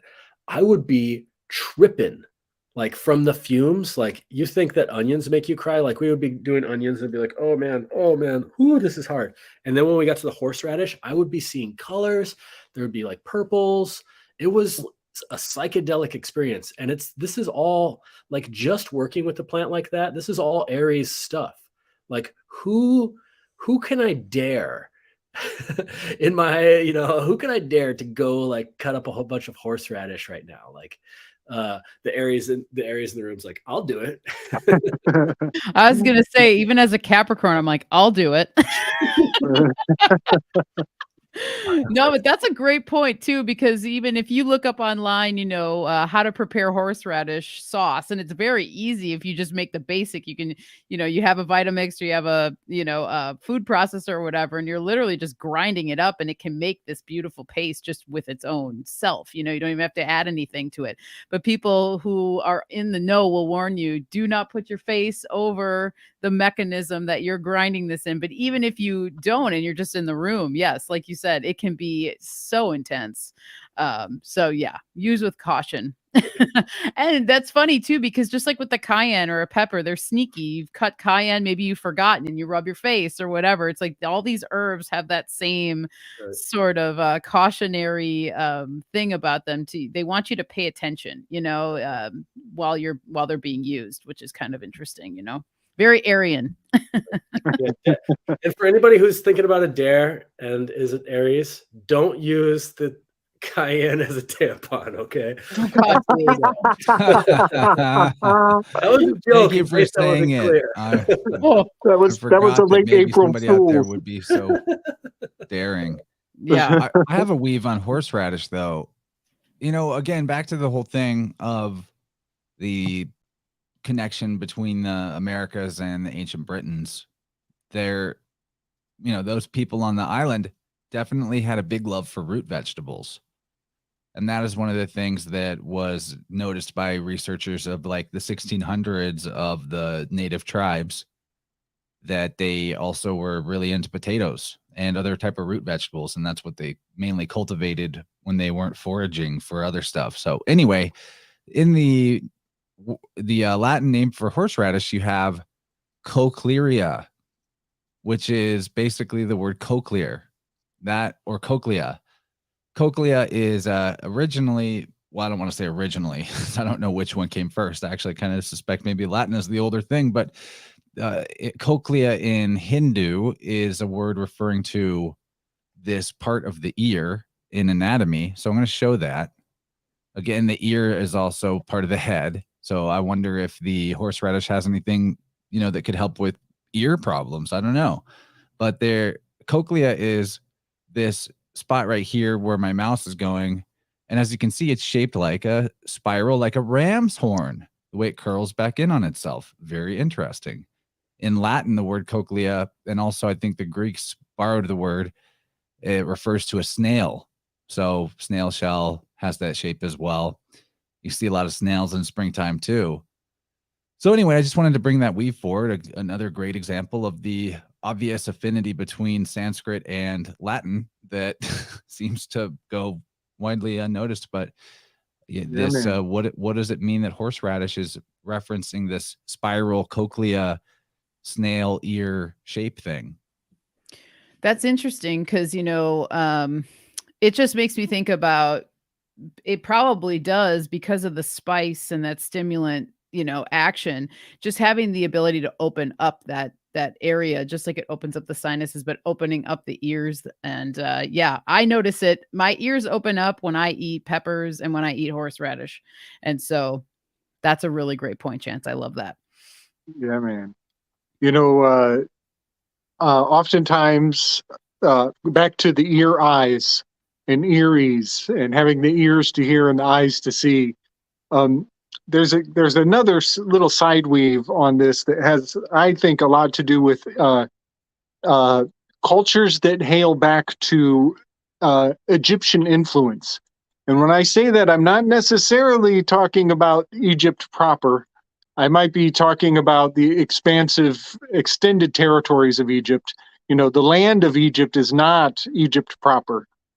And so when we hear like the ears to hear and the eyes to see, that might, I'm not making any claims, but it might be pointing at this trend of earrings, ear jewelry, earrings, and the wearing of leopard skin, leopard print. The educated class will be wearing mantles, boasting of their knowledge and their mastery of language. So having the ears to hear and the isis to see. South American priests did it too, were the cat skins. The cat skins, like yes. Yep. And another trend culturally of this extended territories is the circumcision. That's the isis to see. And that is to say that if they were butt naked in a gladiator arena, their sword would be drawn already. That's what circumcision was all about. It was about intimidating your enemy so that they think you got a stiffy at the idea of battle. And that's all gross and weird. It's so gross and so weird.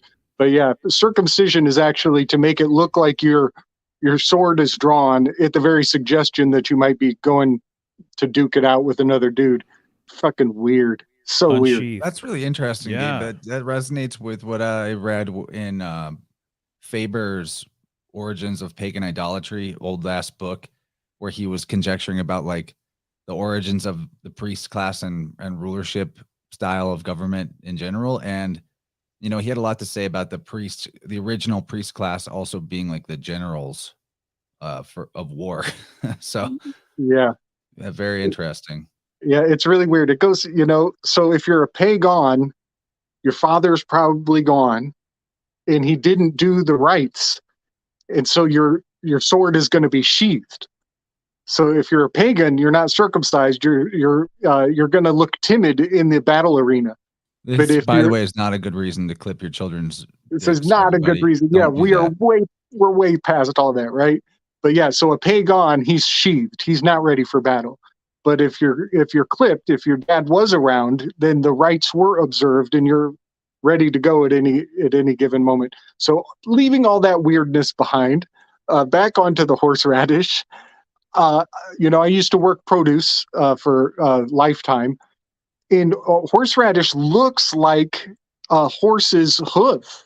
It's like blocky. It's got a big, kind of a fist on the end of it. It looks like a horse's hoof.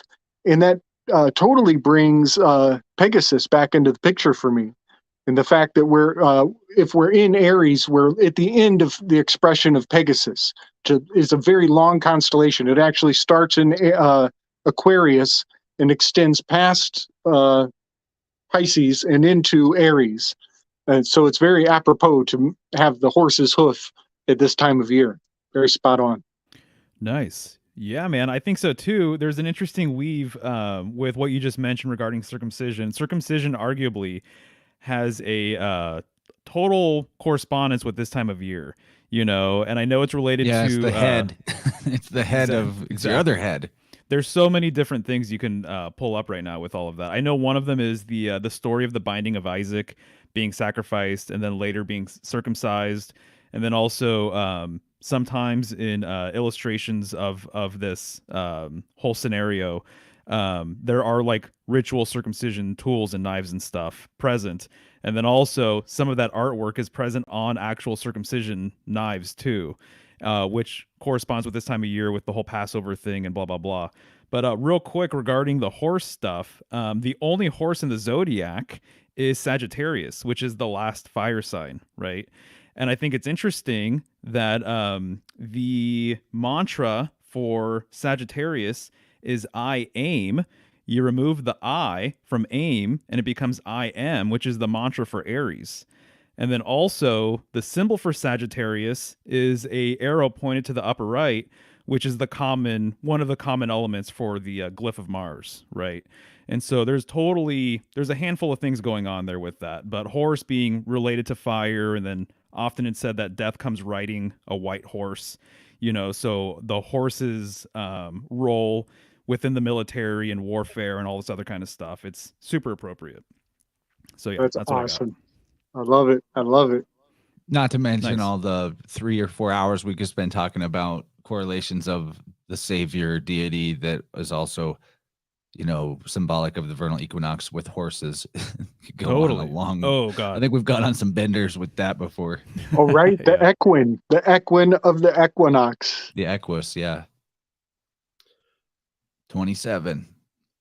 All right, I'm going to put us on to the next one. Yeah. We're getting off Keep in us the going weeds before here. we get stuck in circumcision for another hour too. Yeah, that could All right. happen. Easily could happen.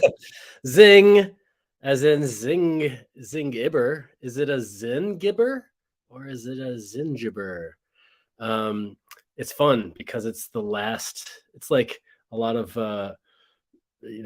books are like every herb from alfalfa to zingiber, because we don't really have a common name that starts with a Z. But in a lot of other places that speak Latin, this plant would be zingiber,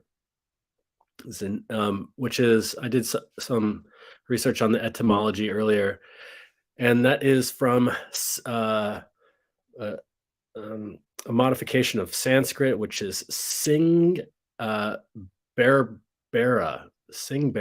which is Bera being related to the bear. I want to just pipe in real quick on Zingiber. The Greek zeta is the 7th letter, I'm pretty sure, or it has a value of 7. And then in English, the value of 7 belongs to G. Right. So, there could be some weird pathway of that Z and G have interchanged here to give us your Zingiber. And then literally embedded within Z is the 7, by the way. It's just that extra little dash at the bottom. Nice. Very true. Yes. The zygote. The 7 above and the 7 below. So yeah, there's and then there's the bear at the end of the word there. So this little, the part of the plant that we work with a lot would also be the part of the plant that we would, a lot of times people learned about plants from how the animals would work with them and how the animals would use them. So the bears of North America or of Tartaria or wherever, there was bears in the temperate regions a long time ago. People would observe them. They would go into the underworld in this wintertime, and they would be in charge of the dreams and the subconscious and all of the totem that they represent in that department. And in the springtime, when the things were growing again, they would emerge. And what would they look for? They would look for the most oily, juicy roots that they could find. And sometimes in North America, the bears are eating angelica and they're eating burdock, which looks like a bear. And they have a lot of signatures of the bear as well. They can look furry or they can look like a bear in a way. But they also just, the other signatures are these spiritual animal token signatures that we see, like that they may resemble, like, for example, a geranium, which is called crane's bill, resembles a crane, and it has a lot of significance with childbirth, for example. So that's another spring totem signature, this crane bringing the child and whatnot. So anyway, what does this plant also look like? It looks like some non-specific digestive organ, I guess. Something that's got some part of the alimentary canal. I don't know. I could just imagine like a cartoon where the doctor is like putting somebody back together and is like, where does this part go? I don't know. Probably doesn't need it. But anyway, because of the signature of the digestive, some digestive organ, whether it's the stomach or the duodenum or the gallbladder or something like that, we see a lot of digestive signatures with this plant. And of course, a lot of people know that, right? Ginger for a tummy ache. Makes a lot of sense. If you want to think that way in a what herb for what condition, kind of, or what name of a condition. But if you want to match it up right to the right condition, you could say, well, a cold stomach, something that is cold where there's not a lot of energy. So something to wake up at the appetite, something for a person who has a generally colder constitution. Think about the bear that just came out of the hibernation and hasn't ate for a while, and it's going to have a hard time digesting whatever it needs to digest. And this is also the case for nausea and pregnancy. What's it called? Morning sickness, things like this, where there's a different biology. There's a lot of different exchange of proteins and stuff like that. And a woman's body is trying to get used to how to digest, is also like the movement, the displacement of the organs in general. So that would be really, really nice. But where would it not be indicated? It might also be counterindicated for somebody who is really, really, really warm all the time. So I don't always think of it as an appropriate plant for, upset stomach, for example. I think it's appropriate for upset stomach that is cool, or digestion that we need to bring warmth to our general core. And that could also be why this plant is really helpful for stimulating menses and stimulating just general warmth and relief of pain from cramping and premenstrual conditions as well. So whenever there's that lack of energy in the core, so we thought about cayenne as something that stimulates it outward, and ginger as something that stimulates it, bringing that heat back into the internal, so that it may diffuse and heat the rest of the system again. This one looks more like a log that you would put into your internal furnace to burn it for that type of energy. And then if you cut open ginger, you have it's more juicy. It has a lot of that water element, something that reminds us a little bit more of like what's going on inside the body. And I love, just as like a little funny little poetic God wink here, that ginger is what we call people with red hair, and this plant's also a redhead, right? So why do we call? I was thinking about that. I was asking my wife earlier today, like, why do we call people like gingers that have like red hair? And the thing, I don't know, I didn't look it up or any research, but the thing that comes to mind is that that is the type of person that would be the qualities of the type of person that would be like against ginger, because they're already warm. They have a lot of heat they're generating typically. The ginger people are spicy, they're zingy, they're sharp, they have the ginger gaze, they have the ginger wit, they and all of the other survival things that come with being a redhead person, in a world that has a sun. And so having something that's warming and spicy would be contraindicated for that type of person, because it can make them warmer and spicier. And what happens when warm people get warmer? They get angry and they get mad and they get uncomfortable. Hot and bothered, they call it. So this is a plant that grows in the tropics. And a lot of these plants that we talked about, tropical plants, they make a lot of sense in these locations because what's going on down there? It's hot. So what do you want? You want to cool off. Well, how do you cool off? Well, you cool off with something that stimulates your movement of your sweat outwards to the periphery so that you can keep that, that just like the Aries glyph, keep that fountain flowing, move that fountain energy. And where that fountain stagnates, that's where that canker, that's where that disease comes in, according to Samuel Thompson. So, and then of course, ginger, it's just great. It's awesome. Everyone knows ginger. Everyone loves ginger. This is medicine that is food. This is medicine that you could find at the grocery store. You could find this at even like some fancy gas stations now. And even like the little candies and stuff like that. Those work too. And I have so much experience with ginger, but one of my favorite things where ginger like really came and saved the day was just like after a Atlantic flight, and I landed in Frankfurt, Germany, and there was a juice bar, and they just put up like 2 roots like this into a juicer and gave me like a 1 ounce thing, and it was awesome. It really saved my gut because I had been sitting down and traveling and in a position where the energy is not moving. There's this angle of sorrow in an airplane where I'm sitting and my legs are 90 degrees. And that energy is just not flowing. And so ginger moves that energy again. And so, yeah, that's all I got, I think, for now. But I'll see what you all have. Yeah, man. Regarding real quick, awesome stuff. And I'm just realizing how many of my favorite sort of flavors are in this presentation today, ginger included for sure. But my old friend Bud used to say that redheads come from Mars. And I just did a quick Google search. And it's funny, actually, one of the astrologers mentioned here in this article, we've met before, but it says that apparently there was a study where they had 500 redheads and they studied their astrological charts.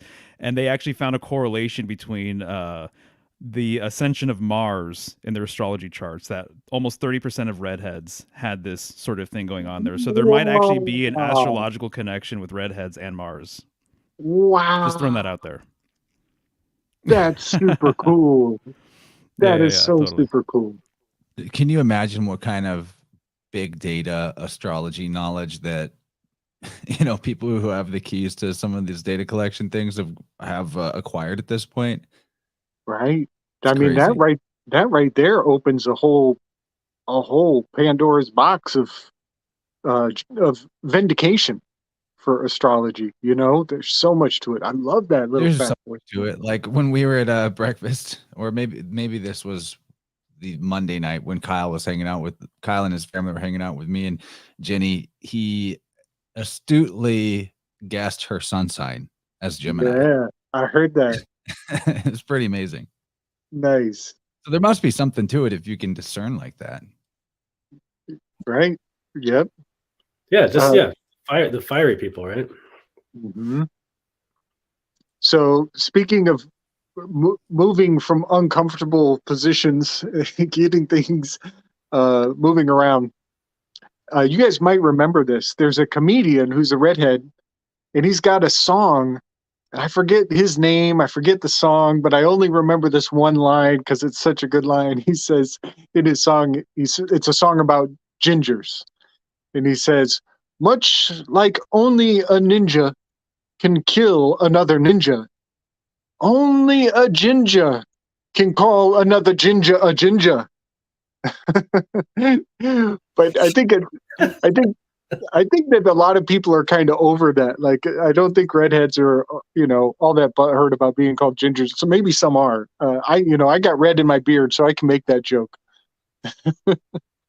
But I will point out in a very, it is a universal food. It's like it's in the Mediterranean, it's in the African, it's in the Asian. All cultures love ginger. It's so medicinal and so wonderful. And the last awesome ginger that I have was from our friend Martin, when he gave us the candied ginger in the turpentine. That was such high grade medicine. And his name's Martin. So there's a sync right there. And then one last thing while we're, leave it to me to bring the uncomfortable stuff to the surface. But the most racist anagram in the whole world is in the word ginger. and I'm just going to leave that there. I'm not even going to solve that puzzle. I'm just going to leave it floating. Such a bad anagram. So bad. So bad. How dare you? Naughty anagram. Well, thanks for going there. Now we all know. You just making us think it. Now we're all racist. Yep. Sorry, y'all. The most infectious thing on earth is an idea. All right, so we got one more slide, but before we do that one, I think I want to throw out there the one that I think corresponds to this time of year, and that would be, and of course it's an adaptogen, so I'm sure it corresponds to other parts of the zodiac, right? A lot of these do, which is fun, but this is cordyceps mushroom. So there's a few reasons why I think this fits. First of all, it is used to, like, it's invigorating, energizing, gives you that pep. It's a key ingredient in my favorite tincture, kapow. Yeah. I ordered some more kapow while we were on the stream just now.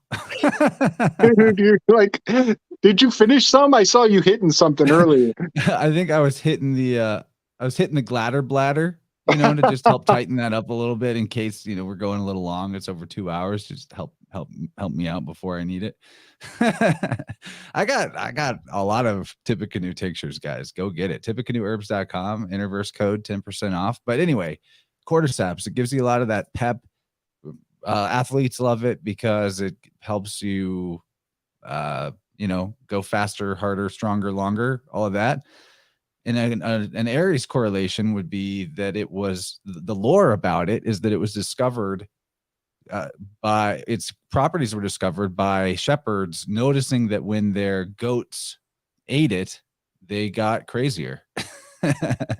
So there's your goat, your ram. You look at this mushroom, it has it's very reminiscent of like a wand, fire symbolism, looks like a wand. And then the most interesting part about it is the whole, maybe someone else can elucidate more about the way that cordyceps mushroom grows, but correct me if I'm mistaken, but doesn't it grow out of an insect's head? It grows out of something's head, right? So Aries is the head. It's Cordyceps militaris. That's the name. This is Aries AF. Yeah, militaris. Wow. So is it militaris because it comes from the species name usually indicates, sometimes when it's like that, it indicates the name of the genus of something else that it's like. And I think it's because it's the military caterpillar, or I think it's it's a caterpillar that it grows out of, but I think it's a caterpillar that's got a name, a military caterpillar. And so there's also there's the military, but there's also a fertility aspect to it as well. The young stage of the year, right? It's not so undeveloped and stupid. All you're thinking about is I am hungry. I'm a caterpillar, and completely unaware of anything else besides your connection with your creator. And that's the Aries thing. And so a fungus comes and gets inside of the caterpillar, and there's some I learned this from James Frosch, Family Fungi, one of my best friends. Shout out James. He had been talking about this on an episode of Crow, so I would recommend going to find that episode of Crow 777 where he goes in depth on this one, and covers a lot of the adaptogenic benefits of it too, including how it can help with your repopulating the microbiome as well. But is it like zombie like too? I can't remember, but it definitely does grow out of a caterpillar's head, at least in nature, and then they are able to cultivate it as a mycelium and a spore or something like that. And so James has worked with this plant, or at least has had like some cultures of it. And but yeah, that's pretty cool. And check out the militaris version on the left. Yeah. It actually looks like fire. That's what I was thinking of when you pulled this up, was when it's fresh like that. And sinensis means Chinese, typically too. So But yeah, that's a great one. Again, adaptogenic, but sure. I mean, why not? That's it's going to keep you going. It does have that yang kind of quality to it, where it's like, got to power through, but not, but please help me in my proneness to burning out. It's not like it's not like a cayenne, which is going to encourage that burnout, which is something that you might use strategically in the case of like acute inflammation. This is something that you're going to use to maybe prevent that tendency for the Aries in us, or the strong Aries in the natal chart, to burn out by doing too much, and by having those adaptogenic qualities that feed all systems. What's an adaptogen? It's a specific type of it's a specific name for a medicinal herb or mushroom in this case, that feeds all systems of the body. Let's say hormonal, immune, digestion, without depleting any. So there's herbs like cayenne, which will improve certain systems but deplete others, whereas this one just kind of brings them all up. And the detriment of certain adaptogenic herbs are that it's kind of like credit in a way. Here we're back at, I'll use tax day as a metaphor. What happens for a lot of people on tax day? They get this like surplus. They're like, oh, sweet. Well, yeah, I got bills and I got all this debt, but I want that guitar. And so, just spend it, and then they're back to without generating that surplus into more, whether it's mental, emotional, spiritual, physical capital of your health. And so that's the ugly side of adaptogens, is that they give our body this surplus. And so we have to be smart, and we have to be responsible when we're learning about plants that are and mushrooms also that are so beneficial to our body, that we could take on more and more stressors, but also cultivate the responsibility of handling that pressure as well. So that's my little disclaimer with amazing plants and mushrooms that help with all systems of the body. So I found a fun anagram. It's not perfect, but let's see. Yeah, it's still there. Is it racist? Not this one. No, not this time. Can you find any racist ones? I'd like to know. Only the obvious one. No, yeah. Cordyceps martis militaris phonetically is sour stick caterpillar. Is there anything sour to the flavor of it? Is it sour? Sour is a cooling flavor to me, and I would say that this is a very it does have a cooling effect on the body in a way. Yes, sour stick caterpillar is an anagram out of Cordyceps militaris. That's fun. Phonetic. Yeah, militaris. So interesting. Militaries, Aries, right? And then it made me think of military force, 4 within force, and then even like fortress, 4, and then the emperor, number 4. So more 4 symbolism there. Good stuff, dude. Great find, Chance. I love that one. Yeah, that's a great addition. Big time. Thanks. Now I feel like a special boy. Well, you already are special, so you should feel special. Here we have Spilanthes. This is also... That is just an incredible looking... Isn't it amazing? Wow. I freaking love this plant. And I just, was introduced to it a couple of years ago when we started growing it here. And a lot of people know it as the toothache plant. And if you look at these flowers, they look like a tooth, in a way as well. And so there's a great signature right there. Some of the nicknames up on the screen: Electric Daisy, Buzz Buttons. And so one of the reasons why I first thought of this as a great Aries plant is because from personal experience of just eating the leaf. So this is a great plant to kind of, if you wanted to I don't know, just show somebody the power of plants. Take them into your garden where you're growing spilanthes and have them eat a leaf or eat one of these flowers. The first time I did that, I honestly, it brought me to my knees. I mean, I sat down because I was just like, whoa. I mean, talk about a buzz to the head. It really sends it right to the dome. And so that was Nice kids another. aren't doing this after school. No, but they should be. They should be, just to kind of, it really it totally just took my breath away in one of the coolest ways ever. So I have really fond memories with spilanthes because of that. But all parts of this plant are medicinal. So you can use the root, you can use the flower, you can use the combination of the stem with the flower and the leaves. Great for the immune system. And it has a really strong numbing effect to it, which is one of the reasons why it's called toothache plant, because it's famously used to help with toothaches. But it also is not only going to take the pain away, but it can actually help to start fighting off an infection if there's like an abscess of the tooth or whatever.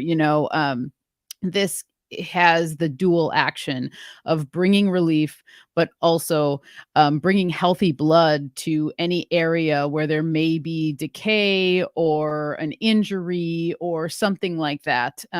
This is just a wonderful plant for that. So it pairs really well with echinacea, because echinacea and spilanthes have the same constituent of the spilanthanol in there. And that is actually that numbing, tingling sensation you get. And so anyone who's familiar with echinacea, if you chew on the root of echinacea, it will also give you that, not as intense as the spilanthes, but you could get that tingly, numb feeling. So echinacea and spilanthes are a wonderful pair.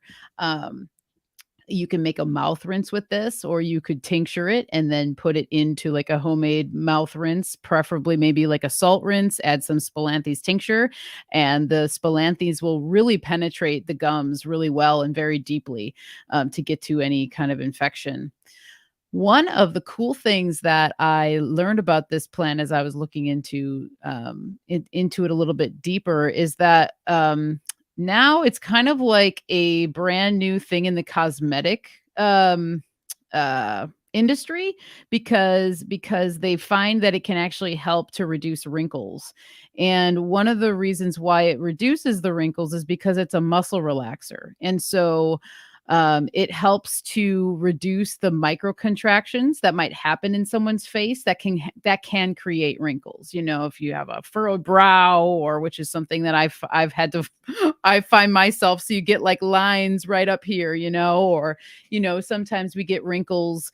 You get wrinkles for more reasons than just micro contractions, though. And I know Kyle knows all about this, but you can read the body. Your wrinkles, every line on your face that shows up, it means something. So there's also, I use caution with the anti-aging kind of stuff, because, it's a natural process that our bodies change, and they morph, and things happen, so you get wrinkles as you get older, but the wrinkles can indicate things too. So it can point to something that might be, popping up in your body in other places that you didn't know about, but a wrinkle can indicate a lot of things. And that could be a whole episode. Actually, I would love to go into that kind of stuff a little bit more. Margie Flint is a great woman to look into if you're interested in reading the body and how to do that better. She's a really good one. Matthew Wood too. But anyway, that's another side tangent. But yeah, I just love spilanthes. So love to hear what everybody else has to say about it.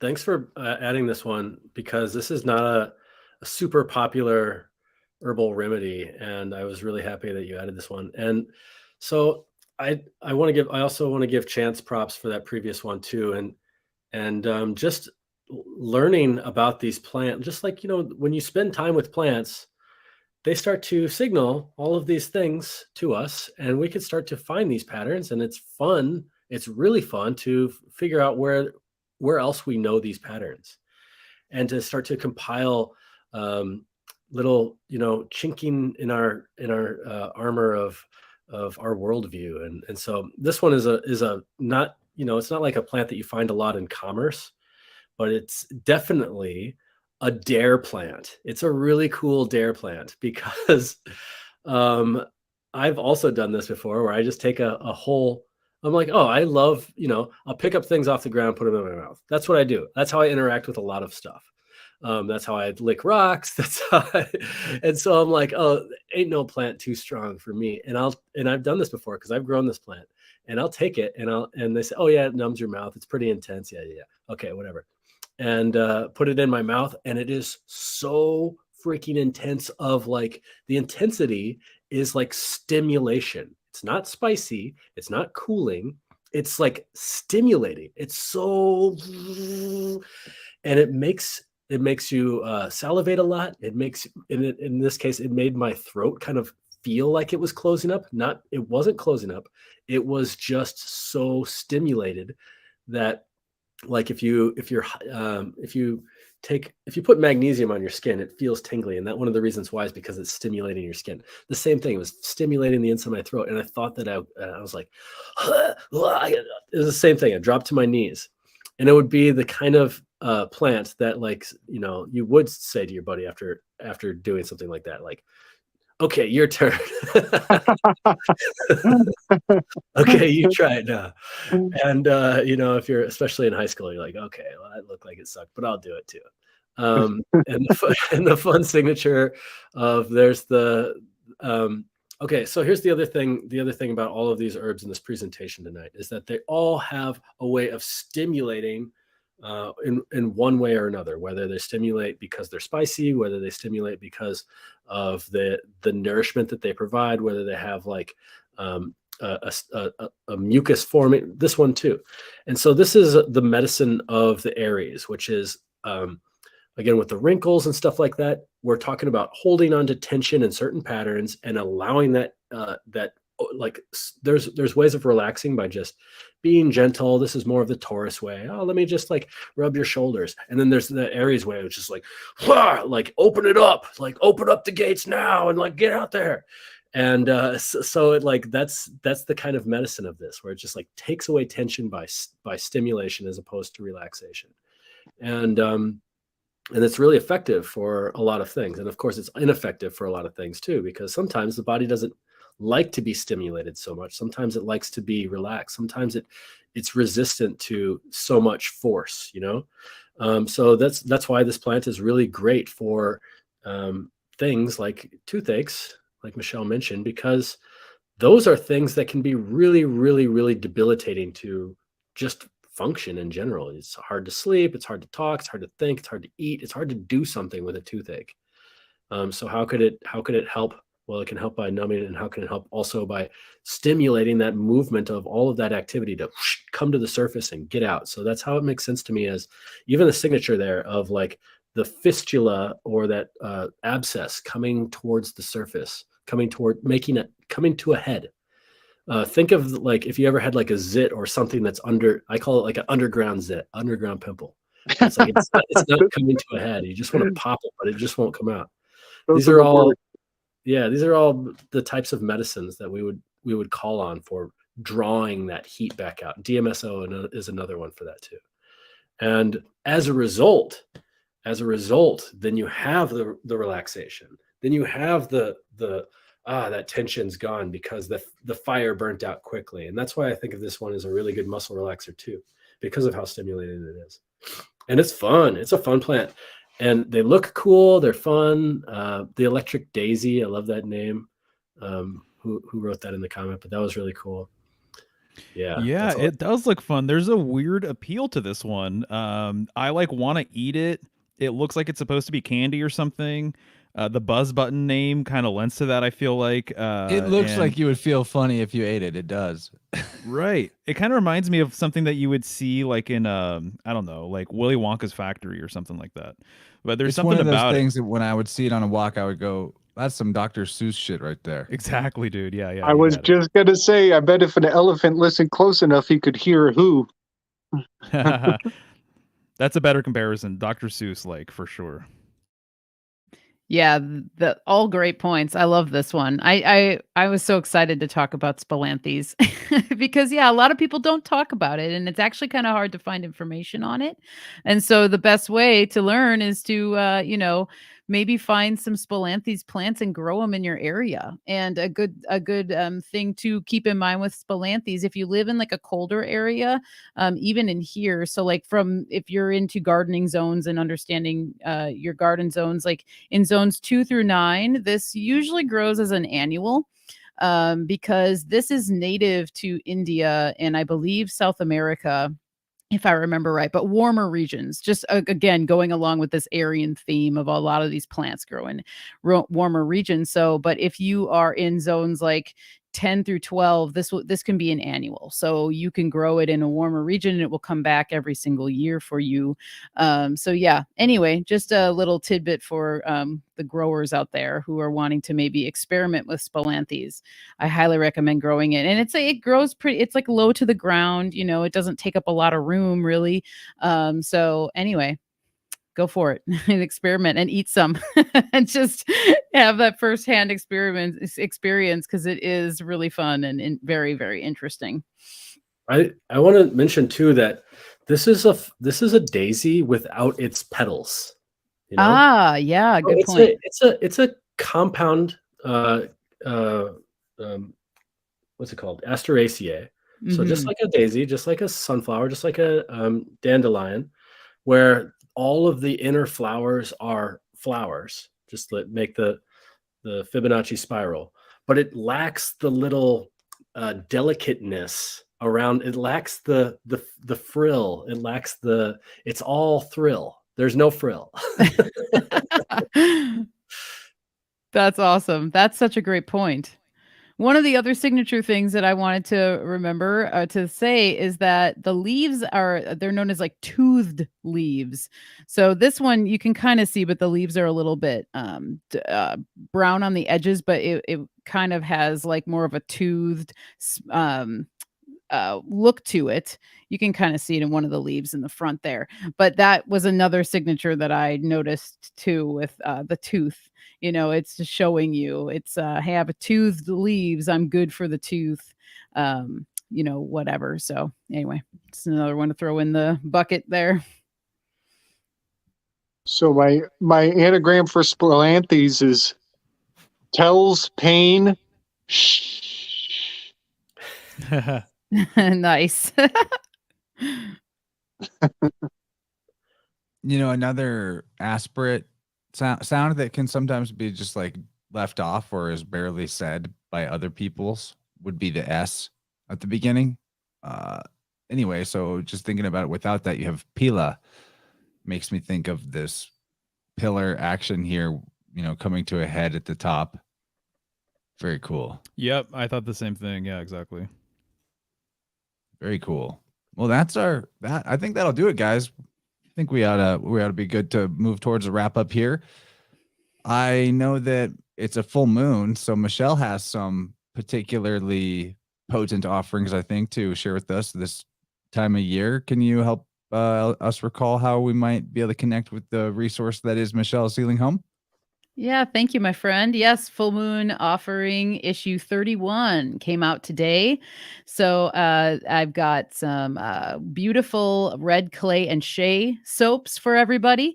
And I also have my comfrey nettle and pine shampoo bar that I love soap. I love soap so much. I love to make soap. And I've had a weave with soap for years. And so it just feels really good to be honing it in enough where I'm like confident enough to be sharing these soaps with people now. Because for a while I was just making it for us, and it was kind of like I was experimenting and learning, and soap is just so great and lovely. And everyone. You sent me some soap. I really enjoyed it. Oh, thanks, man. Yeah, I sent you the salt soap, which I love making salt soap. I love all soaps, but anyway, soap. So if you want some soap, you can get a hold of me, michelleshealinghome.com or michelleshealinghome@gmail.com if you want to order. And you can also sign up for the newsletter if you like. And then you'll get monthly newsletters and product updates on every full moon. And then if you sign up for Patreon, all patrons get to I announce my offering a couple days before everybody else, and then you can get an opportunity to maybe purchase it or be on a wait list, because I do such small batches that sometimes it goes pretty quickly. And yeah, I've already been sending some I've already got some orders coming through, which is awesome. Very grateful for all the people who have been ordering. And yeah, so I also have the episode that I recorded with Lanny of Greener Postures was just released today or yesterday, I think. And we talked about how to create an herbal garden.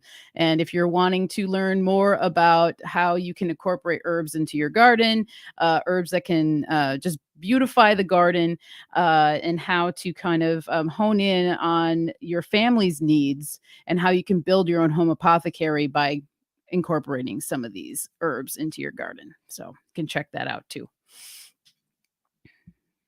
I love it. I love it. People can And as find the always, link to thank that you all. in the show notes, as well as the links to these fine gentlemen here on the screen. Anybody got any thoughts burning a hole in their pocket? Chad's about to fall to their death. Anything? I just want to express my gratitude as well. I just love doing this. I love hanging out with y'all. And really enjoy the culmination of all of these thoughts that lead up to these herb walks. They're really fun to just, and I really invite all of our viewers and those in the chat to start to participate now that it's the growing season. Like really, see if you can find out some of these cool signatures that we're doing and bring them, do some show and tell, bring them to the Vibrant call-in line. And it would be really fun to have this, expand this a little bit more. And, just besides, Michelle, I, Mario, and Gabe, and Chance's thoughts, and really see how far these lessons can go, and it's really fun. I'm having a lot of fun doing this, and I love y'all very much. And thank y'all for listening too. So thank you. Beautiful, beautiful. I echo the same sentiments. I have a great time doing this. It's rad just to continue this whole entire series. I love the fact that even though I'm not so much of a plant or herbal person, I feel like I'm just making all of these connections and I have something to contribute as it relates to astrology and stuff like that. So it's really, really cool, just the weaves that we have going on here. And so anyways, so thank you, Chance, for hosting this once again. It was a good time. And I guess for me, just personally, real quick, I just want to say that I'm feeling a stronger connection with the plants. I think this is helping for sure, but it's just really interesting once you get to know some of these plants and herbs. And for me right now, it's like the trees and the lichens and like usnea and things that we have around us. It sometimes takes a little while just to kind of like refine your eye or, to develop a relationship with these plants or herbs or whatever. But once you do, it becomes pretty obvious that all of these plants are teachers, and they're all very wise and they have their own wisdom, that you can tap into and everything else. So it's just cool to be able to get to know some of these plants and have a better relationship thanks to you all. So yeah, it was a pleasure, and I look forward to it next month with Taurus. That's going to be a good one.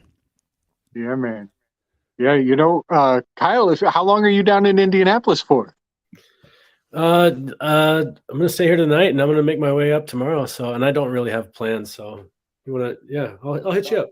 Okay, man. Yeah, we have to link up, bring the tribe together. Yeah, I'm on a road trip right now. I saw Chance. Maybe I'll make a diversion. Next thing I know, I'm in the West Coast seeing Michelle and Mario. Yes. Yeah, man. I was telling my wife that I was like, we got to travel more. This is nice. It's really nice to just get out and see people in real life that we're making all these fun connections, and it's just cool to tend to these gardens as we go. So yeah, man, it's the season for activation. That's what's up. Yeah, definitely.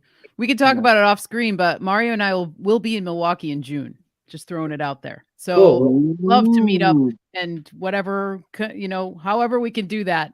Anyway, just throwing it out there. We will. All right. Yeah. Oh, don't mind me. I'm just Googling how long of a drive is that from here. Nice. It's doable in a day. Oh man. Oh geez. I'd love to meet up with Mario and Michelle if you were closer to me by being in Milwaukee. Okay, we'll talk. Good night, everybody. Thanks for tuning in. Let us know in the Telegram chats what you think might be other Aries doctrine of signature plants that, this is far from a exhaustive list, but it is a really good start to get you thinking in this way. And man, each and every one of the things we talked about was fascinating. I'm with Mario. I feel like I'm learning so much. Really blessed to be able to hang out here with you wonderful folks. So good night, everyone. Have a wonderful rest of Aries season, and we'll see you on Sunday for Interverse. We're going to be talking, I've already got it recorded. It's a premiere, but we've got an excellent conversation with Isabel Friend about the magic of more water magic talk. Water is the ultimate mystery, I think, maybe of all mysteries. So look forward to that. It's going to be a really good premiere. See you on Sunday, and good night. Nighty night.